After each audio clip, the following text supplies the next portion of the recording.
Working now. Oh, great. All right,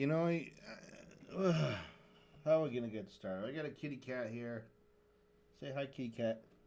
Say hip hip hip. Say hip hip hip. Hip hip hip. Say hello, hip hip hip.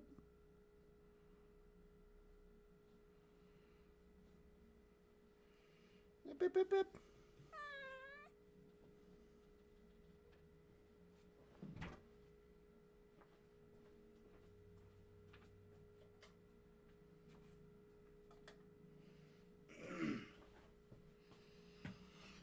That's the pepper kitty cat. All right. We're going to kind of catch up on the context of this and then continue on. I believe we stopped when I stopped coloring in, so at about 2:21, but we're going to take it back to 2:14 and sort of catch up on what's been going on, because it's been a while since I've actually listened to the debate, because we had our side quest, which ended up taking like a long time. I don't know. Who knows if we'll even finish this debate by the time there's a nuclear apocalypse. So yeah, let's chip away at it. Might as well get a little bit of it done. Hopefully we can finish it before the nuclear apocalypse. That'd be nice. Just for a sense of completion, you know? So here we go. At 2:14, I think we're gonna hear. We're hearing Moin Rabbani. And the reason we need that of genocide during this conflict, whether by Palestinians on October 7th or Israel thereafter, and the reason that we need such an investigation is because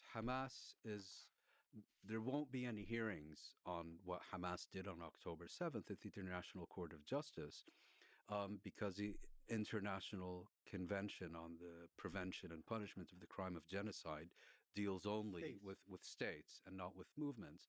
I think the International Criminal Court, and specifically its current prosecutor, Karim Khan, lacks any and all credibility. He's been an absolute failure at his job. He's just been sitting on his backside for years on this file. And I think I would point out that Hamas has called for independent investigations of all these allegations. Israel has categorically rejected any international investigation, of course, fully supported by the United States. And I think what is required is to have credible investigations of these things, because I don't think you're going to convince me. I don't think I'm going to convince you. And this is two people sitting across the table from each other. No, but there's certain things you don't even have to investigate. You know how many citizens, civilians died in the October 7th assault. Yes, but that's not... You know that there are lots of allegations of rape. I don't know how persuaded you are of those.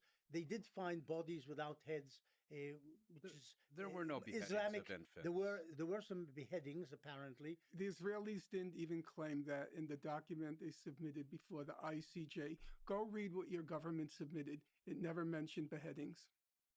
Well, as far as I know, there were some people who were beheaded. Yeah. But we could bring it up right now. You also deny that there were rapes there. I didn't deny. I said I've not seen. So Benny just immediately backs down to the people were beheaded claim. Norm says the Israelis didn't even claim that in the document they submitted before the ICJ. Then he very meekly says, well, as far as I know, there were some people who were beheaded. But Norm suggests we bring it up right now.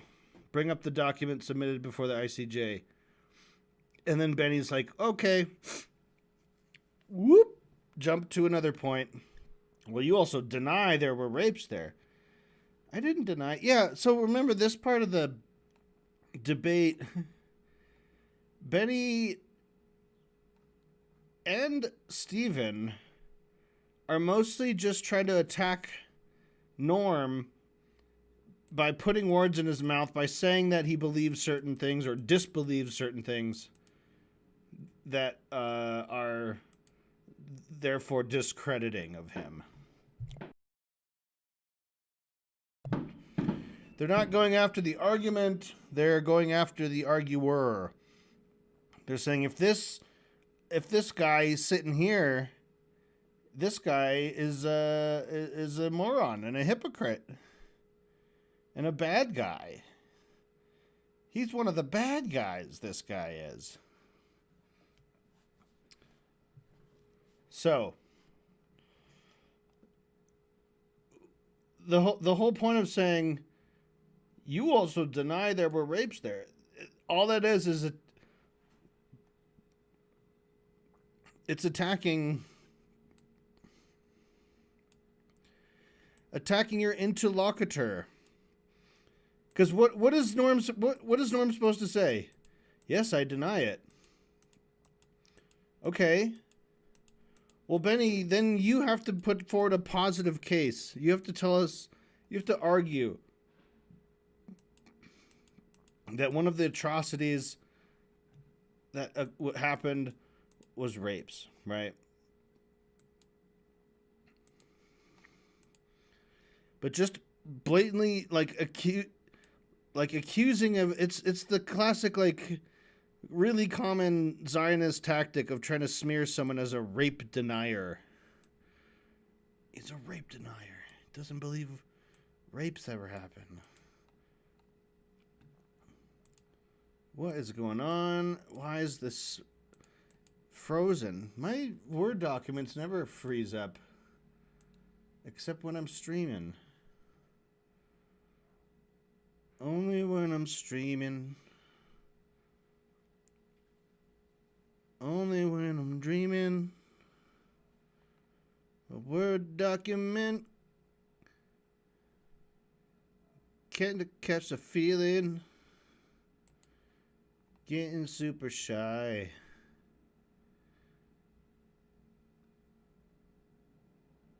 What's going on? It's a completely blank. It's as if it forgot what my whole document was. What's going on? There we go. There we go. Okay, we're at 2:15.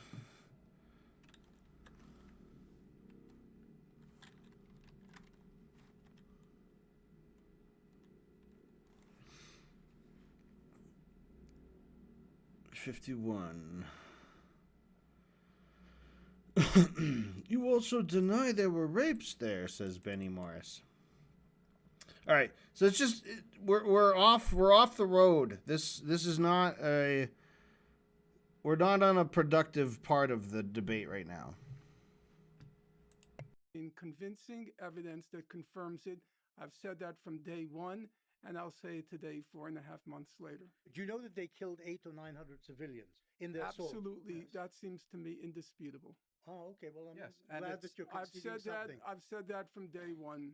Well, to be clear, you haven't. You did a debate. I don't remember the talk show, but you seem to imply that there was a lot of crossfire and that it might have been the IDF that had killed a lot of. I said that there is no question because the names were published in Haaretz. There is no question that roughly of the 1,200 people killed, 800 of them were civilians.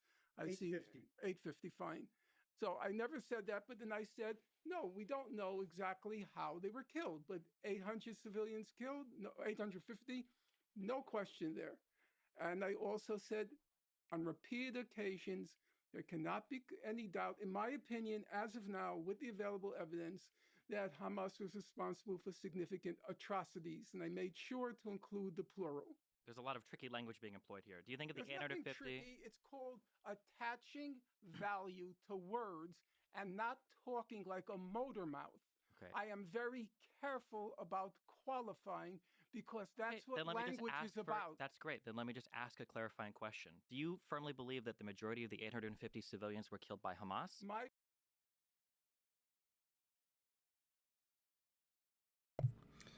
Tricky language he uses.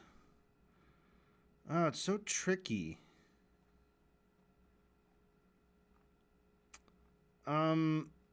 Now this is on the topic of who did most of the killing of the Israeli people on that fateful day.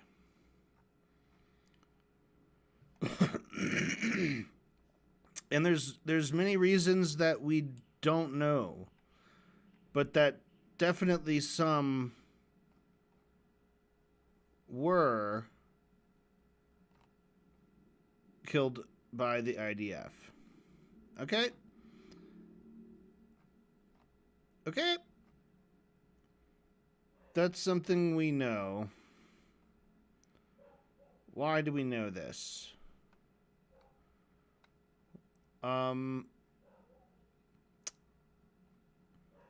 Let's move over to another video real quick. And this is one we discovered last night in the last stream in the side quest. And it's a big long video about October 7th. The Gaza uprising.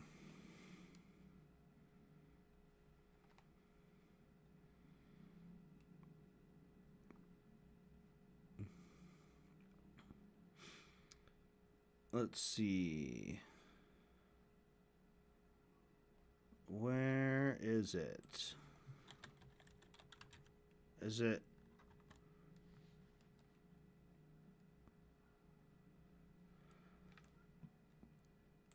So I'm just searching through my watch history because I know I watched it. I might have it on a different account. Watch history. Let's see.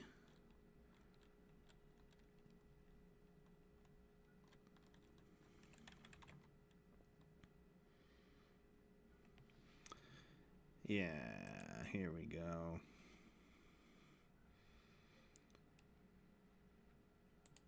The Gaza Ghetto Uprising by Rev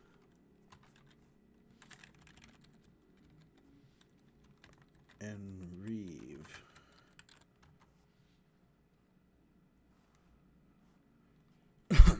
And I'm gonna just find a couple clips from here. Not watch the whole thing. I do recommend the whole thing.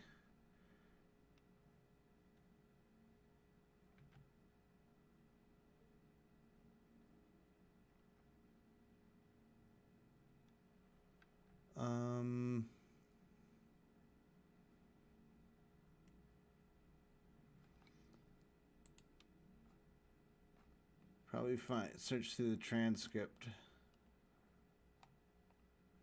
And let's see if I can find when they use the word tanks.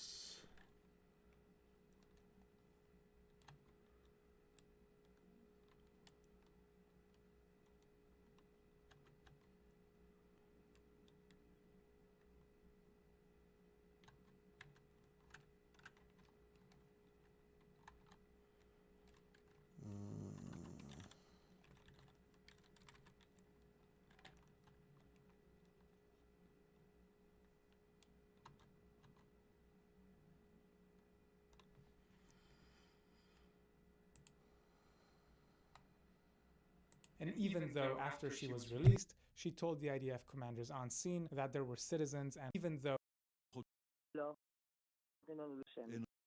wives being treated humanely by her Palestinian captors, הם לא מתעללים בנו, הם מתנהגים אלינו בצורה מאוד אנושית, זה אומר שהם שומרים עלינו.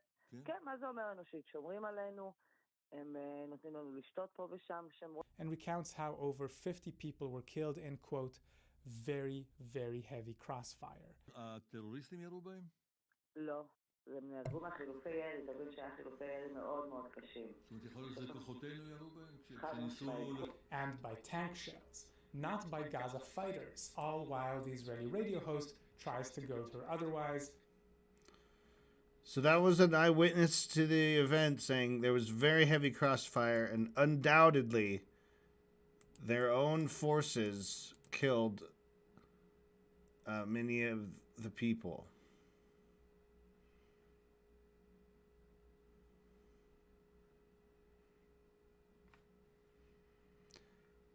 It's a whole thing. It's called the Hannibal Directive.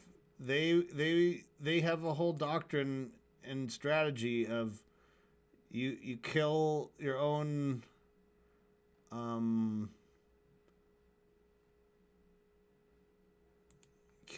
citizens if they're taken hostage, because strategically, Killed in quote, if you don't value anyone's life, then you're taking away a bargaining power from your enemy. Very heavy crossfire. הטרוריסטים ירו בהם? לא, הם נהרגו מהחילופי ירי, תבין שהיה חילופי ירי מאוד מאוד קשים. זאת אומרת, יכול להיות שזה כוחותינו ירו בהם? חד משמעית.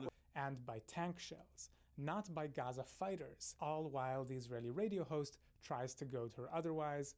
And even though after she was released, she told the IDF commanders on scene that there were citizens and children inside. In this video, you can see footage of the tank firing into a house, and another survivor, Hadass Dagan, the only person to survive Israel's shelling of this house, who described how the Jewish Israeli children inside were screaming ceaselessly for help until the Jewish Israeli tank shell silenced them forever. With no shred of remorse, Israeli General Barak Kheiram admitted that he gave the orders. Another way to think of this could be as what sociologists call elite panic. Namely, after a disaster occurs, whether natural or man-made, state systems break down, and, determined to restore the status quo, elites react by applying a lot of force in attempt to restore balance. As in Hurricane Katrina, they shoot looters who are just taking food when the economy halts, and as in October 7th, they shoot at all living targets, inflicting on the population a second disaster. When sociologists examine disasters systematically... All right. So, those are the examples I wanted to point out. That tank firing into that Jewish Israeli house and killing children.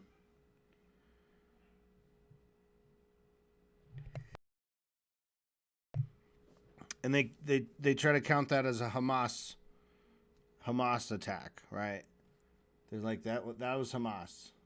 Sometimes even the IDF is Hamas. What's gonna be Hamas next? Genocide during this conflict, whether by Palestinians on October, because of investigation, and I things you don't even have to investigate. You know how many citizens, civilians died in the October 7th assault. Yes, but that's not... You know that there are lots of allegations of rape. I don't know how persuaded you are of those. They did find bodies without heads, there were no beheadings Islamic, of infants. There were some beheadings, apparently. The Israelis didn't even claim that in the document they submitted before the ICJ. Go read what your government submitted. It never mentioned beheadings.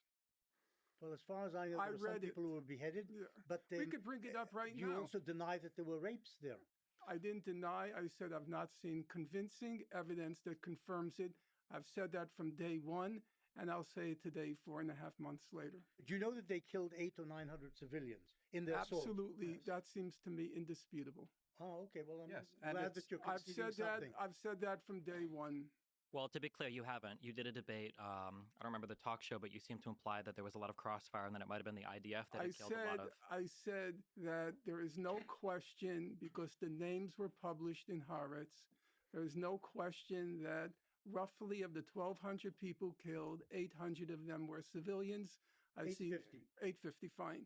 So I never said that, but then I said, no, we don't know exactly how they were killed, but 800 civilians killed, no, 850.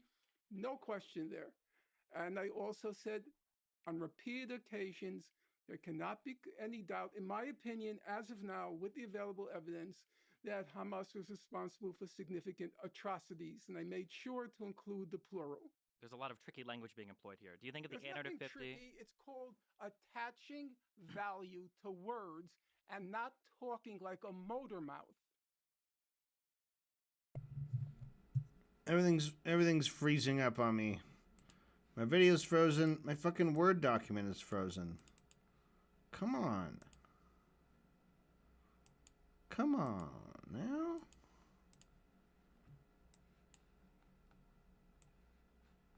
This is so weird. I've never had it freeze like this. Except when I'm streaming.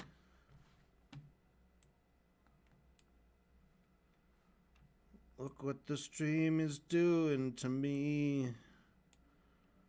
Look what you're doing to me. You are so frozen and I can't even close you. Can't even close you.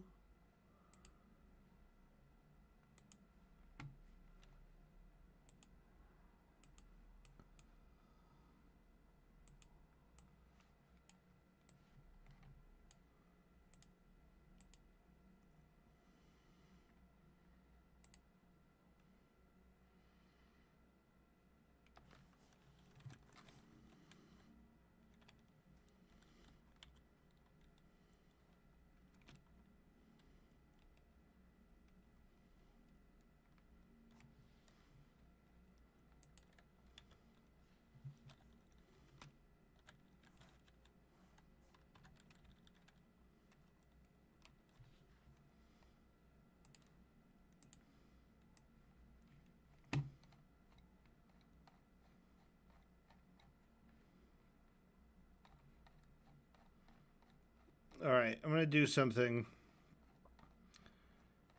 which is what I often do with big pieces of, well, usually with big video projects. But with this, I am going to break this into smaller pieces so my files aren't so big. That this was becoming an extremely long single text file. So this is going to be called R3 Fink v Pest. Fink v Pest. Okay, so now page 1 is October 7th. Now it should be a lot easier to find our place.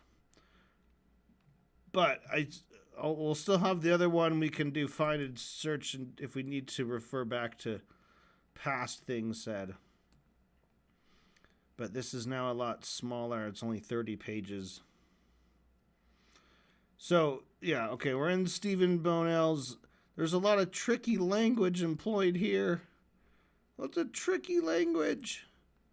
Finkelstein says, we know how many people were killed, but we can't know who killed them. Because Israel blocked any attempt for anyone to investigate it.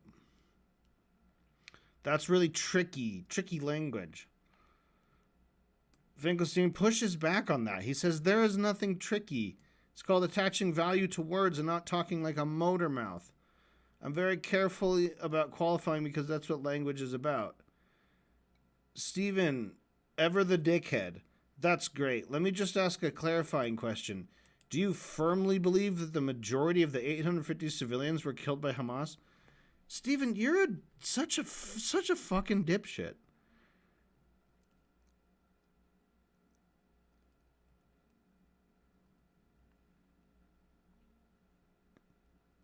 What does it fucking matter if what he firmly believes? Again, you guys are not on track. You guys are not making an argument. You guys are just trying to attack Norman Finkelstein. You're just trying to impeach him. You're impeaching the witness. Just not a good strategy for this. Because you're just hitting him with the stupidest shit. Like, well, do you firmly believe this thing that you just said there's no way of knowing? You just explained that there's no way to know if it was the majority.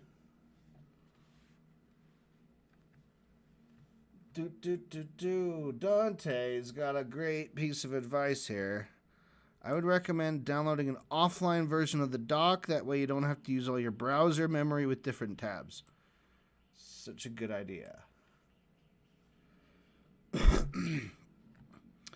And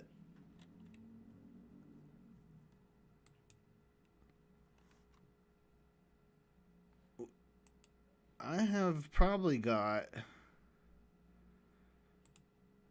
some various tabs, some various applications that I could do that with.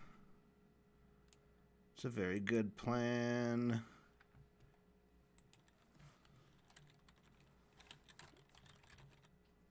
Thanks, Dante. Ooh, interesting.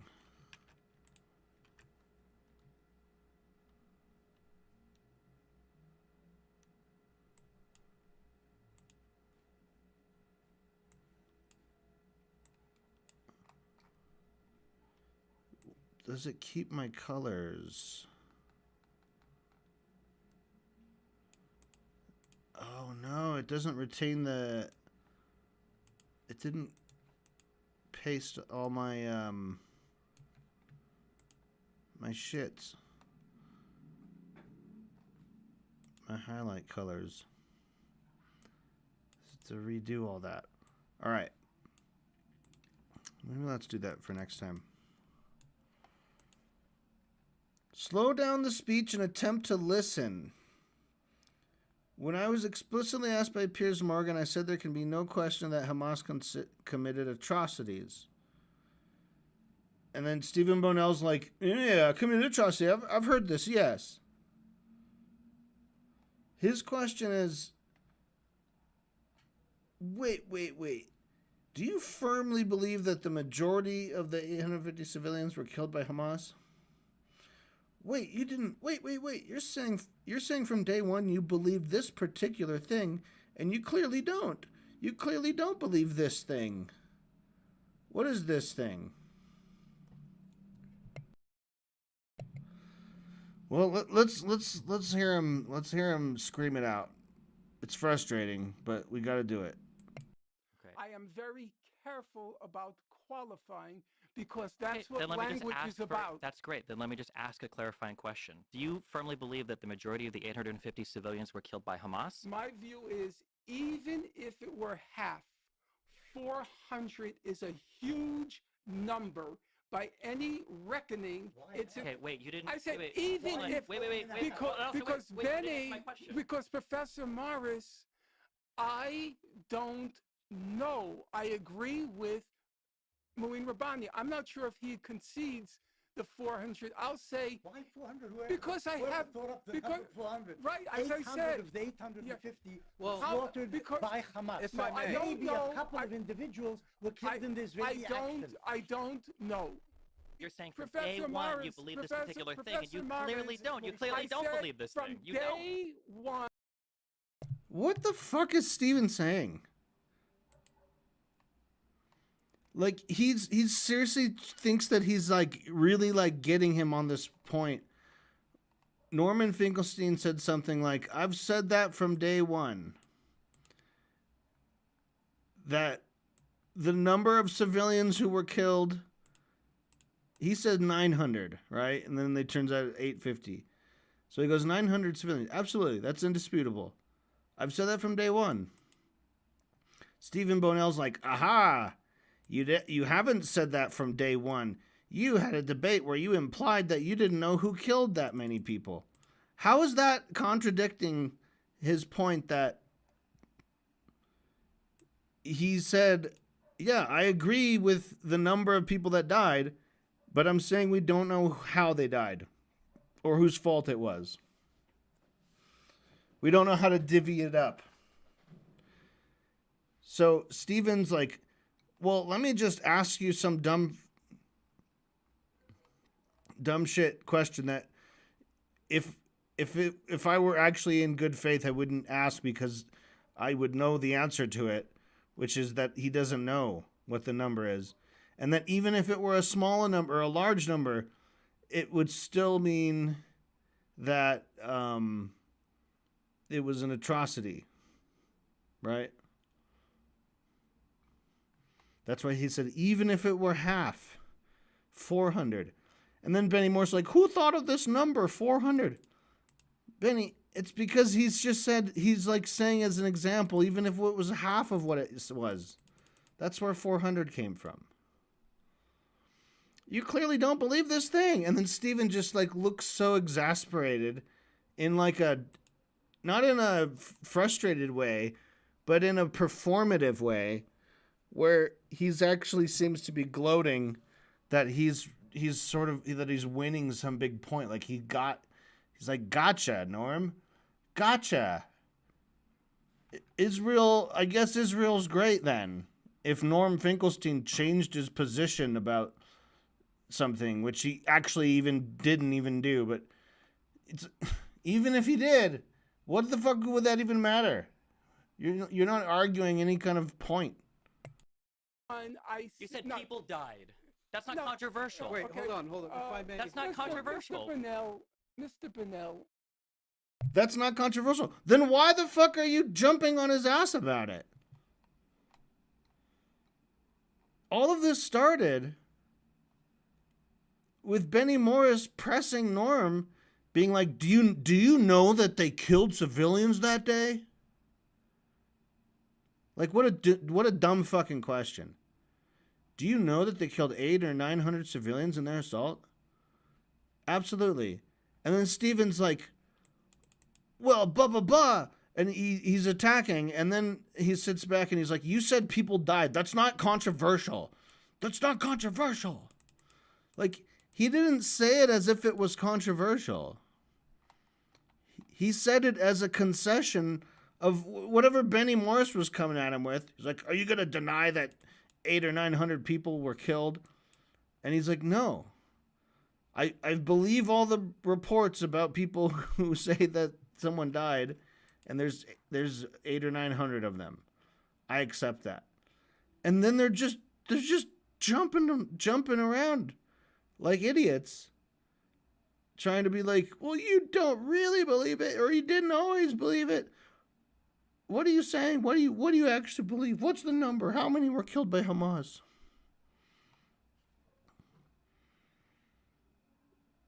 You said people died. That's not controversial. No, he didn't. He didn't say people died.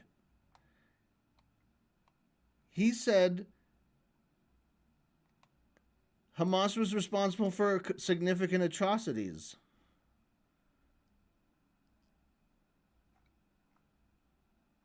That's what he said. Moin Rabbani's like, can I get a word in? Hold on. Norm goes back to his, I attach value to words, Mr. Bonnell. Mr. Bonnell, please slow down the speech and attempt to listen. When I was explicitly asked by Piers Morgan, I said there could be no question Hamas committed and then Stephen's like, committed atrocities. I've heard this. Yes. What do you mean I've heard this? You're the one who's pressing him to admit that they committed atrocities. And he's like, I'm not disputing that. I've been saying that. It's like, oh, have you though? And then it's like, if you want me to pin down a number, I can't do that. Steven says, I didn't ask you to pin down a number. You kind of did ask him to pin down a number. You said, do you firmly believe that the majority of the 850? So you're asking him to at least not pin a single number, but at least to get a ballpark. You didn't ask me? No, my question is, okay, I'll ask a very precise. It's a very easy question. Oh boy, here we go. What is your question, Stephen? My question is, do you think the majority of the people that were killed on October 7th, the civilians, were killed by Hamas? Or are we subscribing to the idea that the IDF killed hundreds, 400 or 500 in the crossfire? Okay, just a perfect little dipshit question of like, do you believe A or do you believe B? And just in the douchiest way to word that is, or are we subscribing to the idea?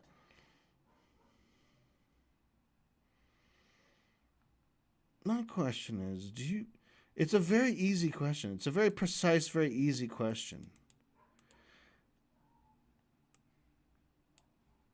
Your question could be said a lot more precisely. Say, who did the majority of the killing that day? Which side? And then Norm's going to say, I don't know, but it doesn't matter. Because we know a lot of it was done by both sides.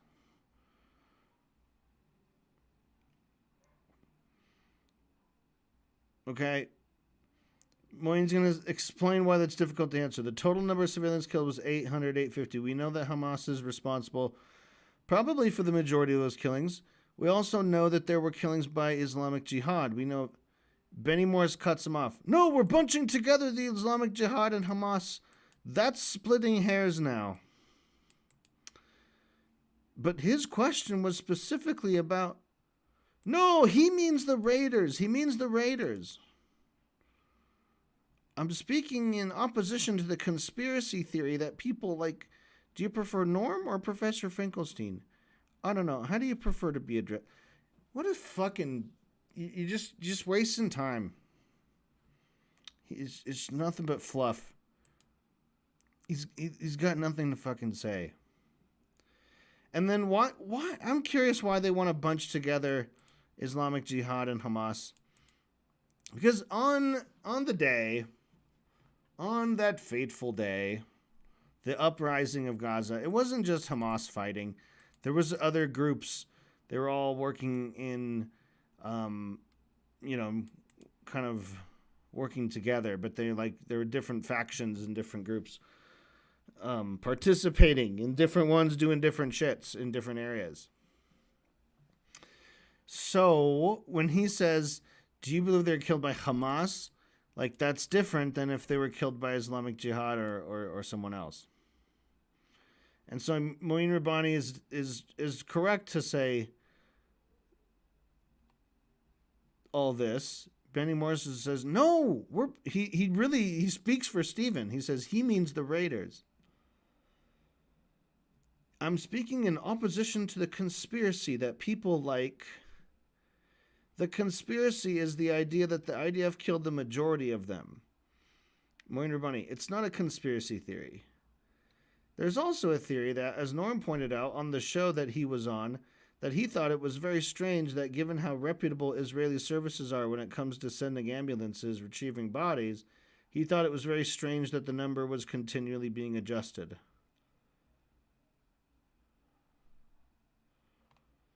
So, just because you say something in a way that's enticing for conspiracy theorists does not mean you are a conspiracy theorist. Conspiracy theory people famously love shit like that, where someone's like, oh, I find it very strange that there's appears to be some evidence of the powers that be acting improperly and cheating. And it might very well be true. I don't know. Let's go back and listen again. I attach value to words. Yes, you said that. If you value them, you'll start repeating them so much. Mr. Brunel, please slow down the speech and attempt to listen. When I was explicitly asked by Piers Morgan, I said there can be no question that Hamas committed atrocities I've heard this, on yes. October 7th. If you want me to pin down a number, I can't do that. I didn't ask you to but pin down a may- number. You can listen to You what I'm didn't saying. ask me? No, my question is. Okay. I'll ask Mr. a Benoit, very I precise cannot question. listen to you because Excuse you're me. not. It's If a I very, under- it's a very easy If I question. understood your question correctly. My question is, do you think the majority of the people that were killed on Yes. October 7th, civilians, were killed by Hamas, Yes. or are we subscribing to the idea that the IDF killed hundreds, No, 400 or 500 no, in the but crossfire? let me explain why that's a difficult question to answer. The total number of civilians killed was 800, 850. Mhm. We know that Hamas is responsible probably for the majority of those killings. We also know that there were killings by Islamic Jihad. We also know... Well, we're bunching together the Islamic Jihad and the Hamas. So that's Well, but his splitting hairs question now. was No, specifically but he means about- he No, means it's the clear. raiders. He means the raiders. I'm speaking in opposition to the conspiracy theory that people like. Do you prefer Norm or Professor Finkelstein, or what do you? I don't know how do you prefer Well, to be it's not a addressed? conspiracy theory. Well, the because it's conspiracy theory is the idea that the IDF killed the majority of them. It's not a conspiracy theory. And then there's the also majority- also a theory that, as Norm pointed out on the show that he was on, that he thought that it was very strange that, given how reputable Israeli services are when it comes to sending ambulances, retrieving bodies, he thought it was very strange that that number was continually being yes. adjusted. And do you know so why? when you say that in combination with, well, I'm not sure how many were Well, killed do by you know Hamas why versus the IDF. number? Do you know why the number went down? The number went down because the Israeli authorities were in possession of 200 corpses that were burned to a crisp, that they assumed were Israelis who had been killed on October 7th. They later determined that these were in fact Palestinian fighters. Now, how does a Palestinian fighter get burned to a crisp? No, you're mixing two things. I don't Some think of the that's the question. bodies they weren't able to identify, and eventually they ruled that some of them were actually Arab marauders rather than Israeli victims. A few of them also, of the Jews, were burnt to a crisp. And it took them time to work Yes. this out. And they came out initially with a slightly higher figure, 1,400 dead, and eventually reduced it to 1,200 and the dead reason Israelis. And the reason is that a proportion of Israeli civilians killed on October 7th, I don't believe it was a majority. We don't know how many. Some were killed in crossfire. Some were killed by Israeli shell fire, helicopter fire, and so on. And the majority were killed by Palestinians. And of that majority, we don't know. I mean, again, I understood your question as referring specifically to Hamas, which is why I tried to answer it that way. But if you meant generically Palestinians, yes. If you mean specifically Hamas, we don't have a clear breakdown of how No, many I don't mean were specifically killed. Hamas. Okay. But I just think when you use the word some, that's doing a lot of heavy Who lifting. used some? That's fine, but some can mean anywhere from 1% to 49%. But we don't know. Some. So the numbers here and the details are interesting and important almost from a legal perspective, but if we zoom out, the moral perspective. Oh, great! The soothing voice of Lexifer. That's what we need right now. So, this is really stupid. Moeen Rabbani is a very classy, calming force. He is the soothing. He's the soothing mayonnaise on this habanero, boneless buffalo wing. You know? He's the Cool Ranch. So, I don't mean specifically Hamas, but I just think when you use the word some, that's doing a lot of heavy lifting.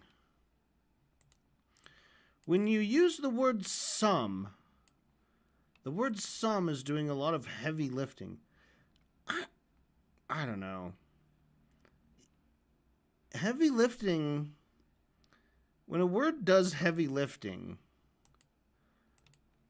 we're basically saying that it's an understatement. Like, that's an incredible understatement you've made there. If I said,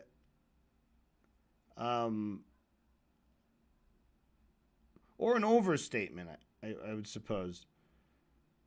Right? That word is doing some heavy lifting. The word some. So when does he say some? We don't know how many. Some were killed in the crossfire, some were killed by Israeli shell fire. And then Stephen's like, we don't know some. We don't know the answer. Well, what the fuck is your point? You don't know the answer either. Unless you do, all you're trying to do is impeach the other people for not knowing the answer to this question that you don't know the answer to either. And then just ever the genius, he's like, some can mean anywhere from 1% to 49%.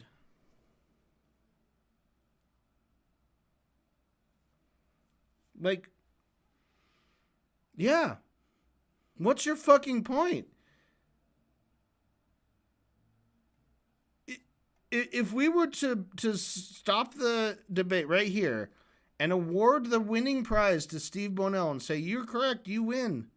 Some can mean anywhere from 1% to 49%. You did it. Everyone concedes that you're right on this point. And now what? I can ask you, hey, Stephen, do you firmly believe that the majority were killed by Hamas? How many? What percentage? Like, what is the fucking point? That's why this part has been frustrating to me, is because what are they even arguing? What are they even driving at? What are you trying to get at, buddy? What is your angle? They've just said, we don't know. We don't know. But it could be anywhere from 1 to 49. Yeah, buddy. That's how it could even be from, I could say, 0.01 to 58% and still call it some. Fuck, 99% could be some.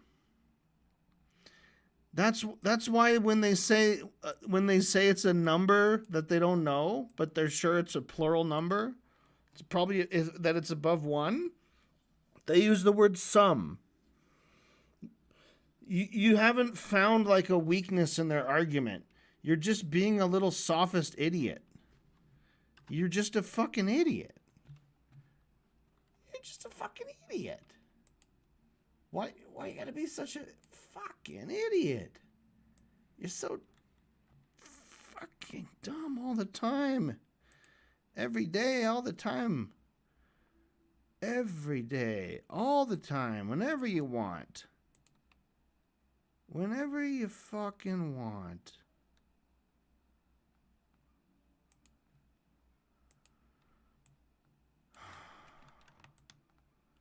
Stephen McLeod.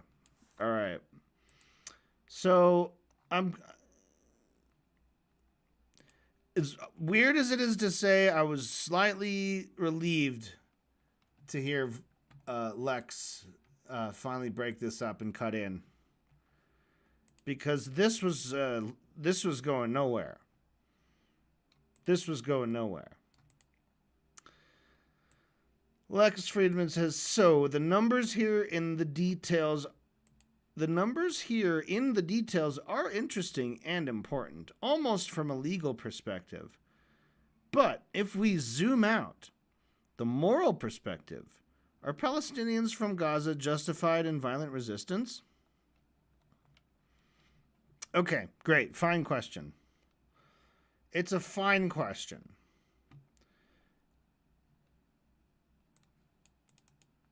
Everything is just interesting and fascinating and important, almost from a legal perspective. Yeah, I guess the number of people killed by whom and how is important, almost from a legal perspective. I would agree with you there, Lex. Can't argue with that. Palestinians have the right to resistance. That right includes the right to armed resistance. At the same time, armed resistance is subject to the laws of war, and there are very clear regulations that separate legitimate acts of armed resistance from acts of armed resistance that are not legitimate. Lex Friedman. The attacks of October 7th. Where did they land for you? There's been almost exclusive focus on the attacks on civilian population centers and the killings of civilians on October 7th. What is much less discussed, to the point of amnesia, is there were very extensive attacks on Israeli military and intelligence facilities on October 7th. I would make a very clear distinction between those two. And secondly, I'm not sure that I would characterize the efforts by Palestinians on October 7th to seize Israeli territory and Israeli population centers in and of themselves illegitimate. So, get ready for another bunch of minutes of Benny and probably Stephen purposely misunderstanding and pulling and tearing this apart and being like, but do you condemn Hamas? You think attacking civilians is legitimate? Because that's not what he said. He says he believes in following the laws of war. And so he's gonna say that some of the things that were done that day were legitimate and other things were crimes that were illegitimate. He has an actual nuanced take, right? Benny is not going to allow any nuanced take.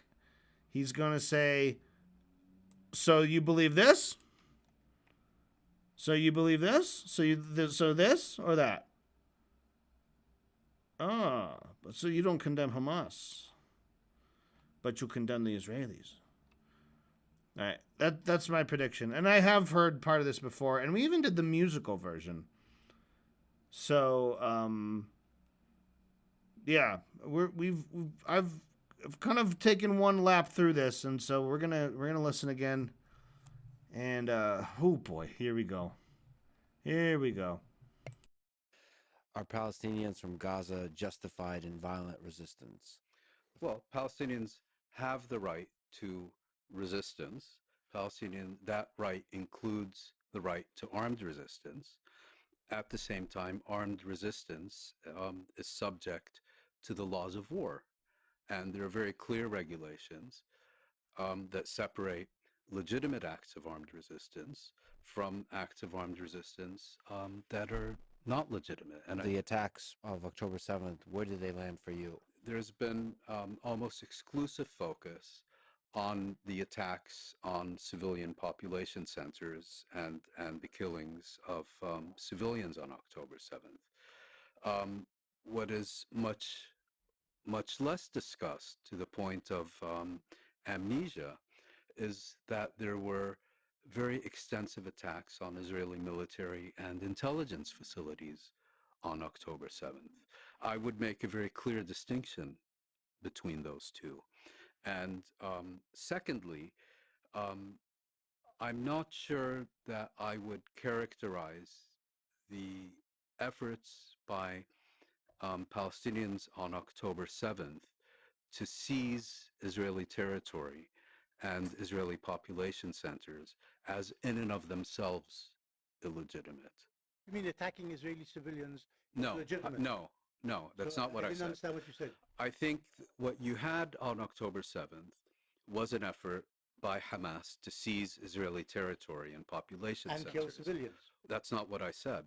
What I said is I think I would not describe the effort to seize Israeli territory as in and of itself illegitimate, as a separate issue from the killing of Israeli civilians, where in those cases where they had been deliberately targeted, that's very clearly illegitimate. Whole families were slaughtered in kibbutzim. But I'm making...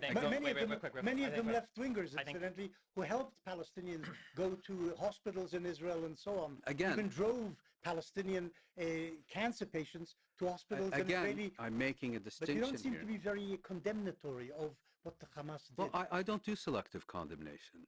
I'm not talking about selective. I don't do selective specific outrage. Condemnation of this specific. Well, you know what it is. You know, I would, for example, condemn Israeli assaults on civilians, deliberate assaults on civilians. Yes, I would condemn them, but you're not doing that with the Hamas. You know what the issue is?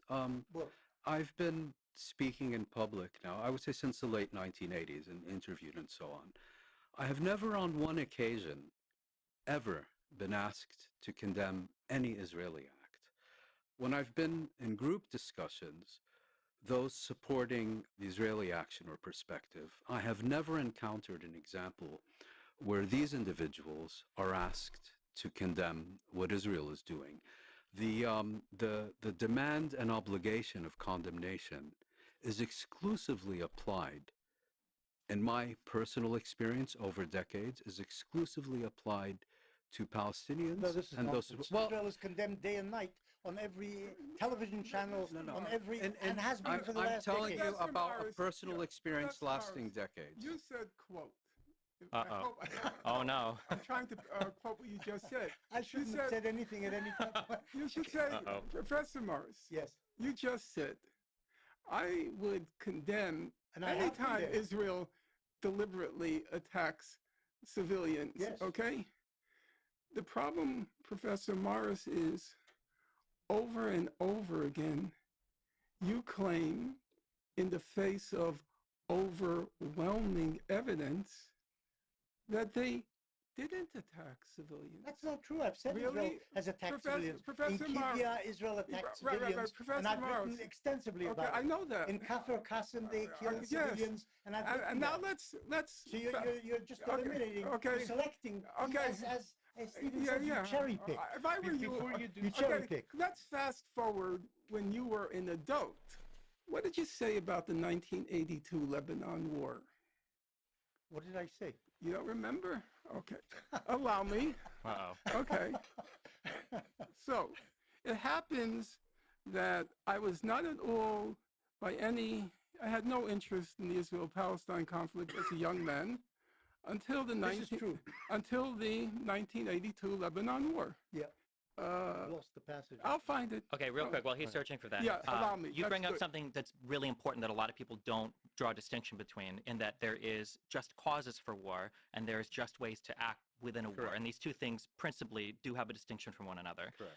However, while I appreciate the recognition of the distinction, the idea that the cause for war that Hamas was engaged in, I don't believe, if we look at their actions in war or the statements that they've made, it doesn't seem like it had to do with territorial acquisition, No. The like point. taking land.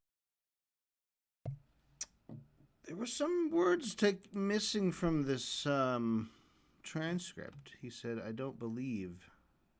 Appreciate the recognition of the distinction. The idea that the cause for war that Hamas was engaged in, I don't believe, if we look at their actions in war or the statements that they've made, it doesn't seem like it had to do with territorial acquisition, No. The like point. taking land No, back. the point I was making was what was Hamas trying to achieve militarily on October 7th. And I was pointing out that the focus has been very much on Hamas attacks on civilians and atrocities and so on. And I'm not saying those things should be ignored. What I'm saying is that what's getting lost in the shuffle is that there were extensive attacks on military and intelligence facilities. Mm-hmm. And as far as let's say, the other aspects are concerned, because I think either you or Lex asked me about the legitimacy of these attacks. I said, I'm unclear whether efforts by Hamas to seize Israeli population centers in and of themselves are illegitimate, as opposed to actions that either deliberately targeted Israeli civilians or actions that should reasonably have been expected to result in the killings of Israeli civilians. Those strike me as, by definition, illegitimate. And I want to be very clear about that. Illegitimate means you condemn them. Illegitimate means they are not legitimate. I have a problem Condemning your side, yes. No, not condemning my side. I have a problem with selective outrage, and I have a problem with selective condemnation. And as I explained to you a few minutes ago, in my decades of appearing in public and being interviewed, I have never seen, I've never been asked to condemn an Israeli action. I've never been asked for a moral judgment on an Israeli action. I'm exclusive request for condemnation has to do with what Palestinians do, and just as importantly, I'm sure if you watch BBC or CNN, when is the last time an Israeli spokesperson has been asked to condemn an Israeli act? I've never seen it. I don't think we condemn the Arab side either, though, right? I don't think there was any condemnation. There No, wasn't but much. now that we're talking about Israeli victims, Here's just another zinger from Steven. He's just full of these. It's like those little kids where you just want to quote them all the time. I don't like that I can't highlight things with my... Like, that's not a satisfying highlight. It's just slightly lightening the color of the text. It's not providing me, like, a full...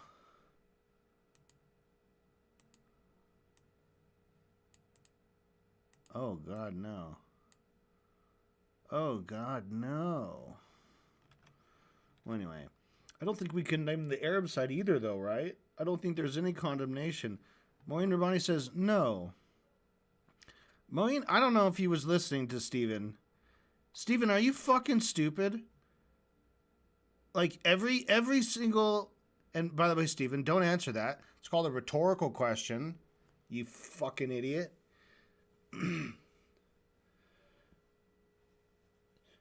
Every single fucking time anyone tries to give a modicum of pushback against Israel on any Western news media for 2 fucking years, they have to start off their sentence with, I condemn Hamas.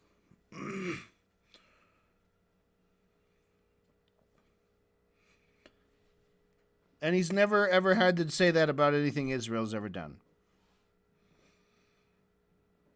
You fucking idiot. I don't know why Moeen just said no to that. But now we're talking about Israeli victims. All of a sudden, morality is central. Well, I think the reason why that comes up is because there's no shortage of international condemnation for Israel. Why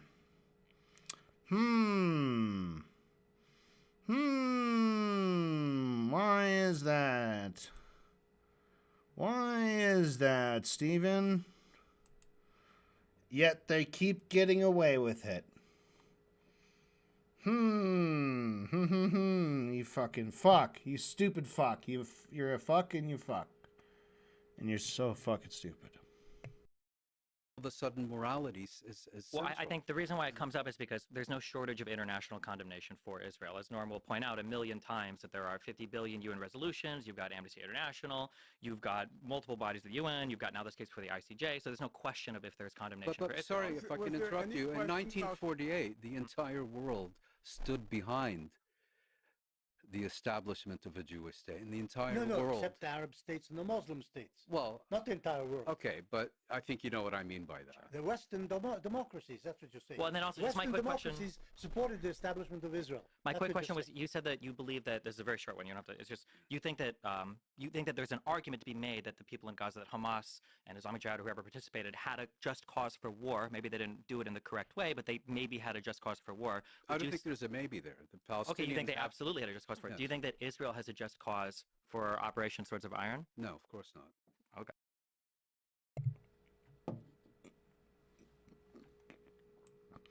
Operation Swords of Iron.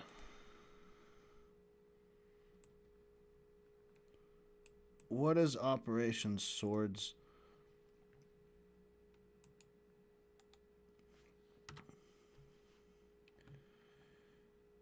That's the Israeli invasion of the Gaza Strip.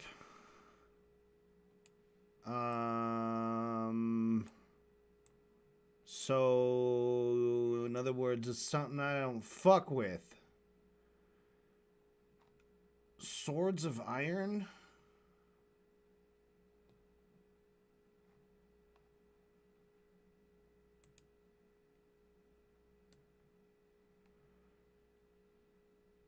Oxford. An armed conflict between Israel and Hamas.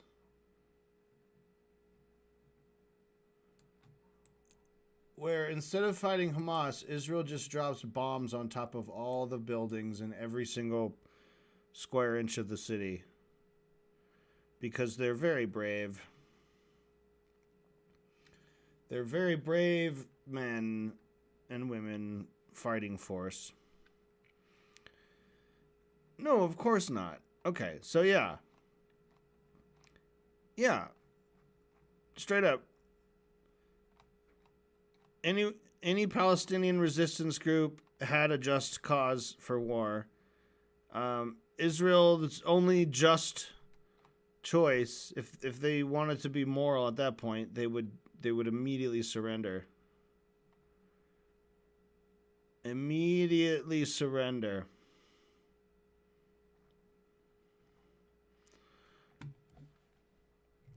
Okay. All right. You can say your quote. Okay. First of all, on this issue of double standards, which is the one that irks or irritates Moeen, you said that you are not a person of double standards, unlike people like Moeen. You hold high a single standard, and you condemn deliberate Israeli attacks on Civilians. When they occurred, civilians. yeah. And I would say that's true for the period up till 1967, and I think it's accurate, your account of the First Intifada. There, it seems to me you were in conformity with most mainstream accounts, and the case of the First Intifada, you also used, surprisingly, he used Arab human rights sources like Al-Haq, which I think Moeen worked for during the First Intifada. That's true. But then something very strange happens. So let's illustrate it. Wait, there's something strange which happened is the Arabs rejected Okay, wait. peace offers. That's what happened. Well, By accepting the Oslo agreements. yeah. Not the, Okay. By rejecting, he's talking about Camp David Okay. and They Taffa. Camp David. If we have time, I know the record.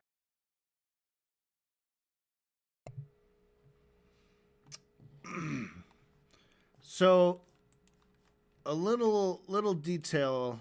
Let's knock this size down a couple notches. Okay.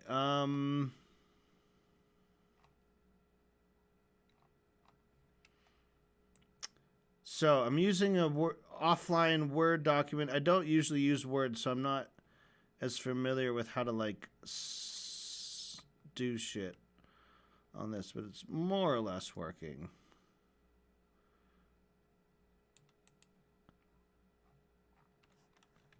So when he was talking about double standards, here we go.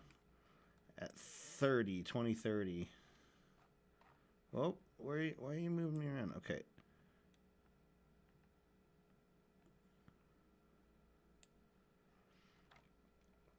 Okay. So he's right,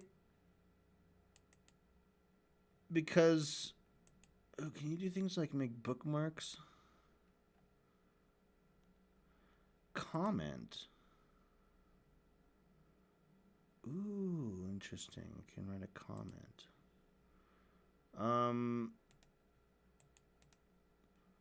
Search the menus, styles, paragraph, read aloud.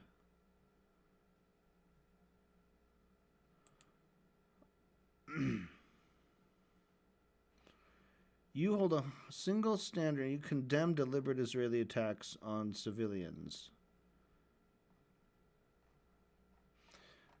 And they're finishing each other's sentences. Isn't that cute? Isn't that cute? Okay. So when he's saying what changed, and then he butts in, something very strange happened. He says, well, something strange which happened is Arabs rejected Israel's peace offers. So what Benny Morris is calling a peace offer, Moeen Rabbani gets specific. Thanks, Moeen. we can trust Moeen to be clear and logical and informative and use specific language. He says he's referencing the Oslo agreements. Now these involved, if I'm not wrong, if I do remember, old Slick Willie Clinton was involved with these, and it was like a quote unquote peace agreement to install like a puppet of Israel government to run Gaza and just maintain the fucking horrible occupation and continuing the sort of slow burn genocide that was happening. And the people didn't want that. So it kind of harkens back to when they're talking about the partition plan of 1947. Like, they keep calling that a peace deal. It was this sweet peace deal. And it was like not a peace deal. It was a threat of we're just gonna gut your country. And you can go along with it, do it the easy way or the hard way. That's basically what their choices were. So I think in many ways these Oslo agreements were very similar. These were entirely accepted and on the terms of the U.S. and Israel, these Oslo agreements. That's my understanding of them. Okay? Let's keep listening. Very well. I'd be very happy to go through it with you. But let's get to those double standards. So, this is what you have to say about Israel's invasion of Lebanon in 1982. You said Israel was reluctant to harm civilians, sought to avoid casualties on both sides, and took care not to harm Lebanese and Palestinian civilians. You then went on to acknowledge the massive use of IDF firepower against civilians during the siege of Beirut, which traumatized Israeli society. Morris quickly enters the caveat that Israel, quote, tried to pinpoint military targets, but inevitably many civilians were hit. That's your description of the Lebanon War. As I say, that's when I first got involved in the conflict. I am a voracious reader. I read everything on the Lebanon War. I would say there's not a single account of the Lebanon War in which the estimates are between 15 and 20,000 Palestinian and Lebanese were killed, overwhelmingly civilians, the biggest bloodletting until the current Gaza genocide, biggest bloodletting. I would say I can't think of a single mainstream account that remotely approximates what you just said. So, leaving aside, I can name the books, voluminous, huge volumes. I'll just take one example. Now, you will remember, because I think you served in Lebanon in 82, am I correct on that? Yeah. So you will remember that Dov Yarmia kept a war diary. So, with your permission, allow me to describe what he wrote during his diary. So, he writes, the war machine of the IDF is galloping and trampling over the conquered territory, demonstrating a total insensitivity to the fate of the Arabs who are found in its path. A PLO-run hospital suffered a direct hit. Thousands of refugees are returning to the city. When they arrive at their homes, many of which have been destroyed or damaged, You hear their cries of pain and their howls over the deaths of their loved ones. The air is permeated with the smell I of think corpses. Destruction and Yeah, death no, are the continuing. point I hear. made. Does that, What point you're making, does actually, that sound like what your the point description of the Lebanon War? Forget my descriptions. Forget it? The point you're Words making. are in print. We can't no, just let me forget them. just finish my sentence. The point you're making, which you somehow forget, is that there are Israelis who strongly criticize their own side and describe how Israelis are doing things which they regard as immoral. You don't find that on the Arab side. I'm talking about. Oh, so disappointing that Norm was just cooking your ass because he's calling out your description of the Lebanon War. What does he say? Forget my description. And he says, "Let me finish my sentence." Okay.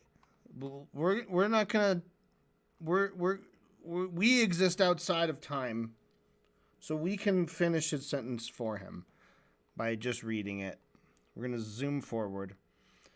What does Benny want to say? He says, "Forget my words that I said in my book." The point you're making, which you somehow forget. So you're making a point which somehow you forget. You always forget the point that you're making. The point you're making is that there are Israelis who criticize their own side and describe how Israelis are doing things which they regard as immoral. No. He's not saying that. He's saying that you gave a fluffy pro-Israel, ignore the atrocities, whitewash version of the Lebanon War as a historian, and it sticks out because there's no corroboration amongst your peers. None of your peers can corroborate the experience of the war the way you did.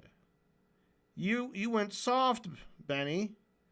You pulled all your punches and you whitewashed it.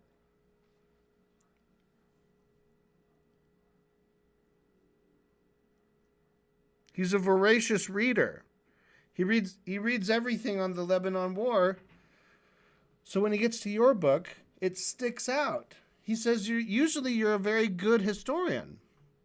He says he actually goes to some of your work for reference on factual matters, but not on the Lebanon War. If you're talking about that Lebanon War, then Norm's going to put your book to the side because it sounds like you kind of lost the plot there when you wrote that one. He's cooking you. What do? What do you do, Benny? You roll over on your tummy, and then you try to throw a red herring,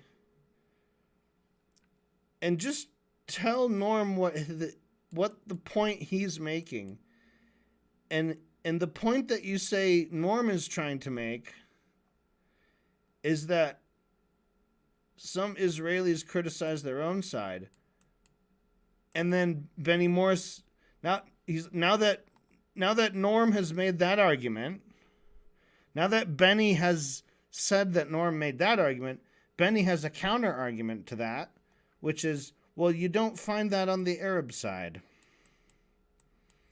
In other words, he's saying there's no Arabs who are critical of their own side and describe how Arabs do things that they regard as immoral.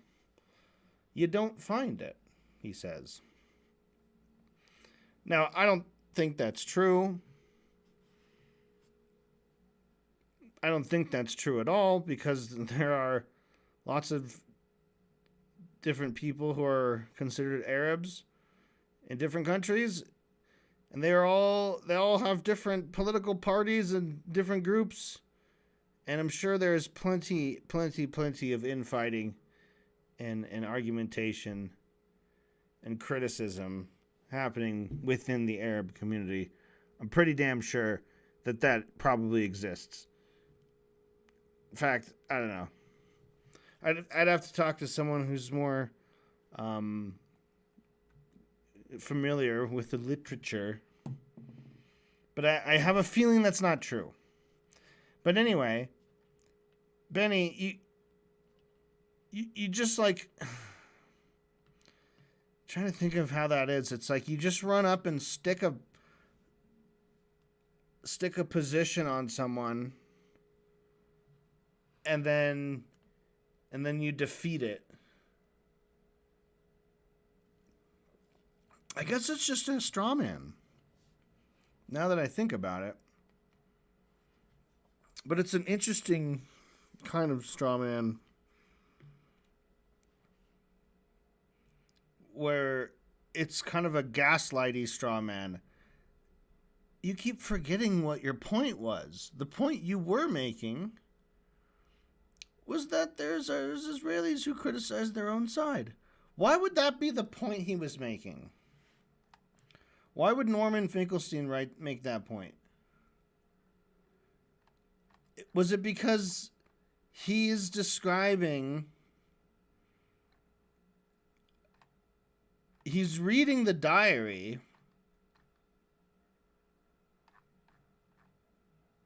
of Dov Jeremiah. I don't know this guy. So he's describing the kind of horrors of the IDF and what they're doing. Point made. The point you're making, actually. So he's saying by reading this diary is negative, is critical towards Israel's army and Israel as a state, and it's written by a Jewish guy. It's written by a Jewish Israeli who's criticizing his own country.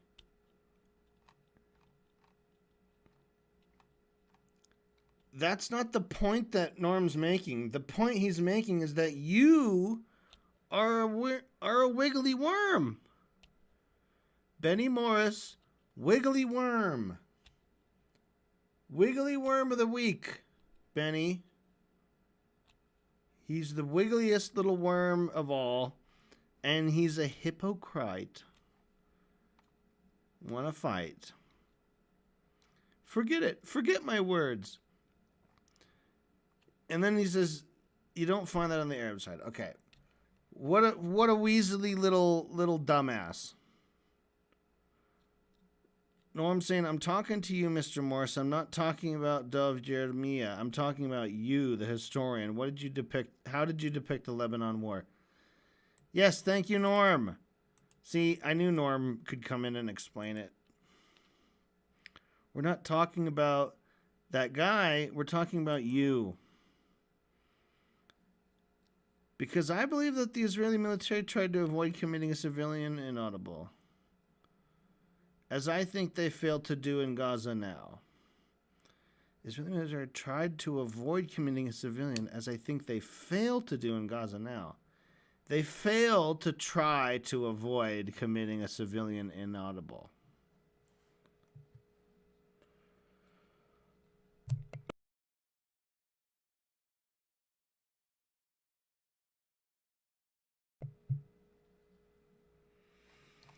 All right, let's keep going with this.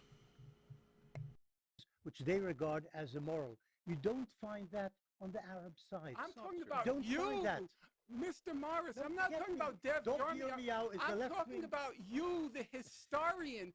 How did you depict the Lebanon Because War? I believe Yeah. that the Israeli military tried to avoid committing a civilian So casualty. Dev, as I think they as tried. well? Dev, He says casualties. I could hear it. People started talking over, but he said casualties. As I think they tried. How did you depict the Lebanon Because war? I believe Yeah. that the Israeli military tried to avoid committing a civilian So, casualty. Dev, as I think they as tried, well? as I think they tried all to do the in all the Gaza now. accounts by Robert Fisk and Pity the Robert Nation. Fisk is Yeah, I know. an All the, I know. anti-Zionist I know. journalist. I know. Has always been. Right. So always that's why you can say with such confidence that you don't condemn deliberate Israeli attacks on There weren't civilians. any. I do. Because there weren't any. No, I didn't say there weren't. Yeah, any. you And didn't? You agreed that I have condemned Israeli attacks Yes, there are on civilians. I never quarrel with facts. Your description of the 1982 war is so shocking, it makes my innards writhe.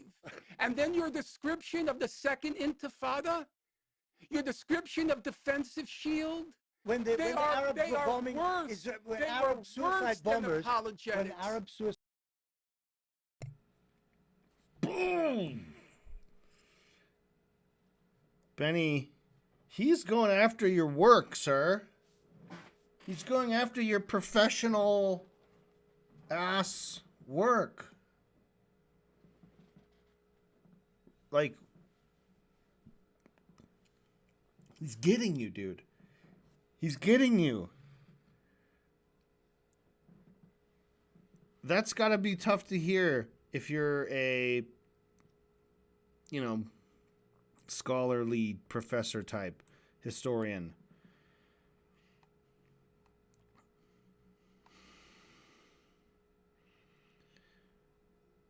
Your description of the 1982 war is so shocking, it makes my innards writhe. And then your description of the Second Intifada, your description of the defensive shield, they were worse than apologetics.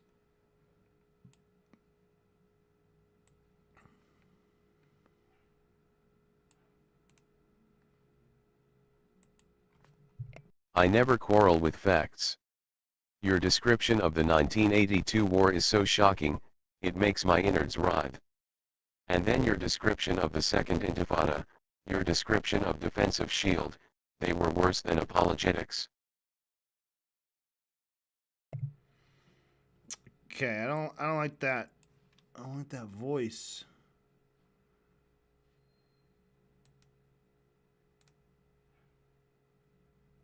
Is that like settings? Okay, yeah, there you go. Microsoft, David, Zira, Mark. Anyone's better than David.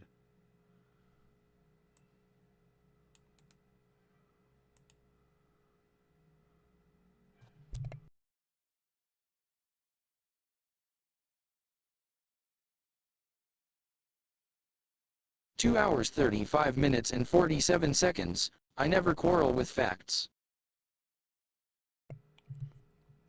He's a little better.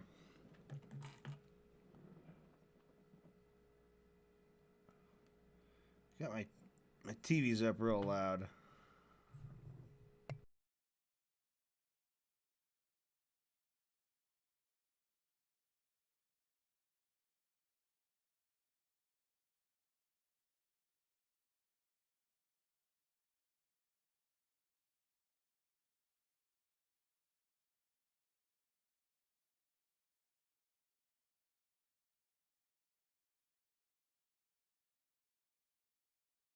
It makes my innards writhe.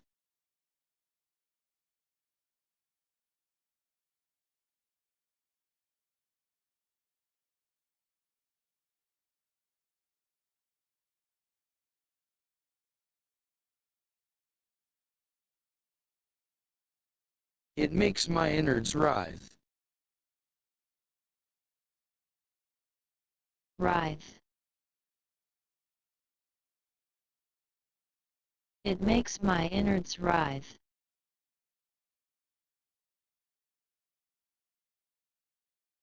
Writhe. 2 hours 35 minutes and 47 seconds. I never quarrel with facts. Your description of the 1982 war is so shocking, it makes my innards writhe. And then your description of the Second Intifada, your description of defensive shield, they were worse than apologetics. Benny Morris. 2 hours 36 minutes and 6 seconds, when Arab suicide bombers were destroying Jews in masses in buses and in restaurants, that's the Second Intifada. Do you remember that? Do you remember? All right. So, Benny, speaking of, combative war, Norman is lobbing bombs at Benny, and he, of course, cannot do anything but flee. He's jumping out of the way. He's escaping to a new topic, or a new point. He's on the topic of the Second Intifada.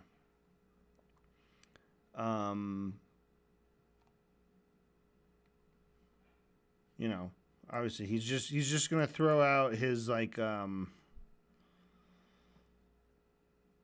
Norm's talking about the treatment of the civilians by the IDF, so Benny is gonna say what he's gonna describe what the Arabs were doing offensively as part of their resistance, in terms of their fighting force, right? So just like a subtle shift of what are we talking about?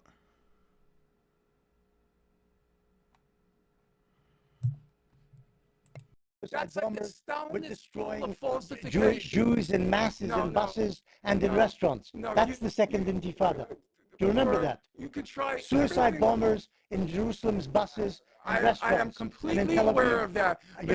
But if you forgot the numbers, I don't forget. It was 3-1. They killed mostly armed Palestinian gunmen. That's what you say in your book. But that's not what Amnesty International said. That's not what Human Rights Watch said. I don't remember what they said. I do. No, that's not what I don't know whether their said. figures are right. Am I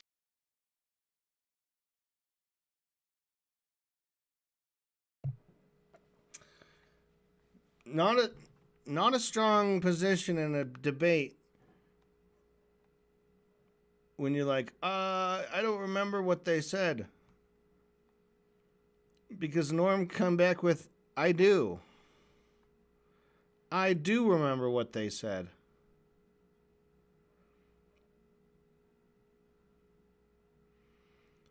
So Benny's going to spit out some numbers.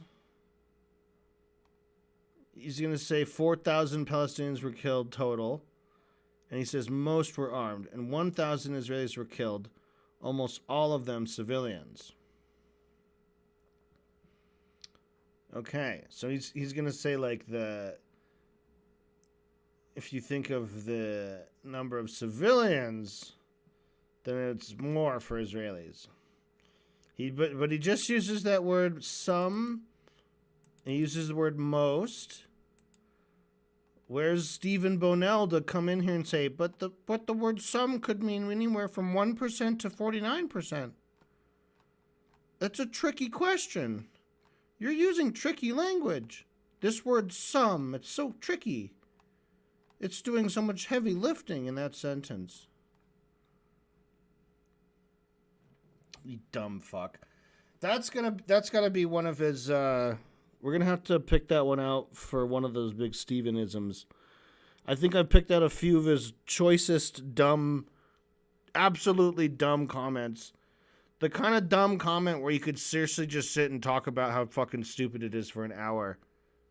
Just to try to get all the ways it's stupid. Because they're like these they're stupid on so many different levels. Right? It'll be stupid in and of itself, like its grammatical structure. It'll be making a stupid logical point. It will also be inappropriately placed in context.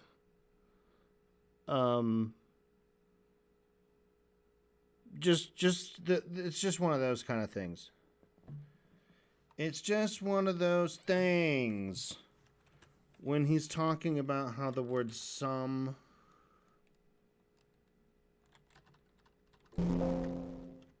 it can mean 1%. Yeah, here he goes. Oh, wait. See, when I go to find something, and then I close the find tab because I don't want it to be open anymore. It like moves me away from where I found it.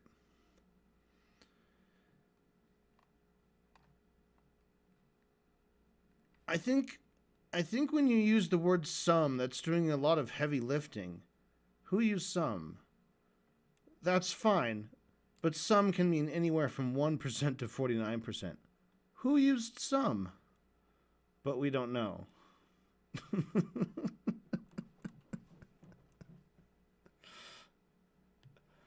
Who used some? Yeah, and that's a good question. So if from before 2:21:25,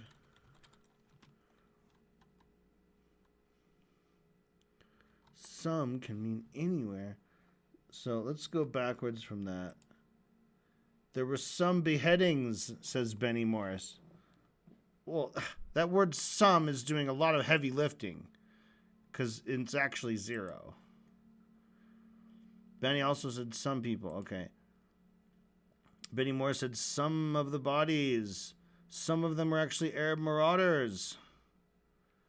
A few of them. Wow. Benny is really using this tricky, heavy lifting word, some.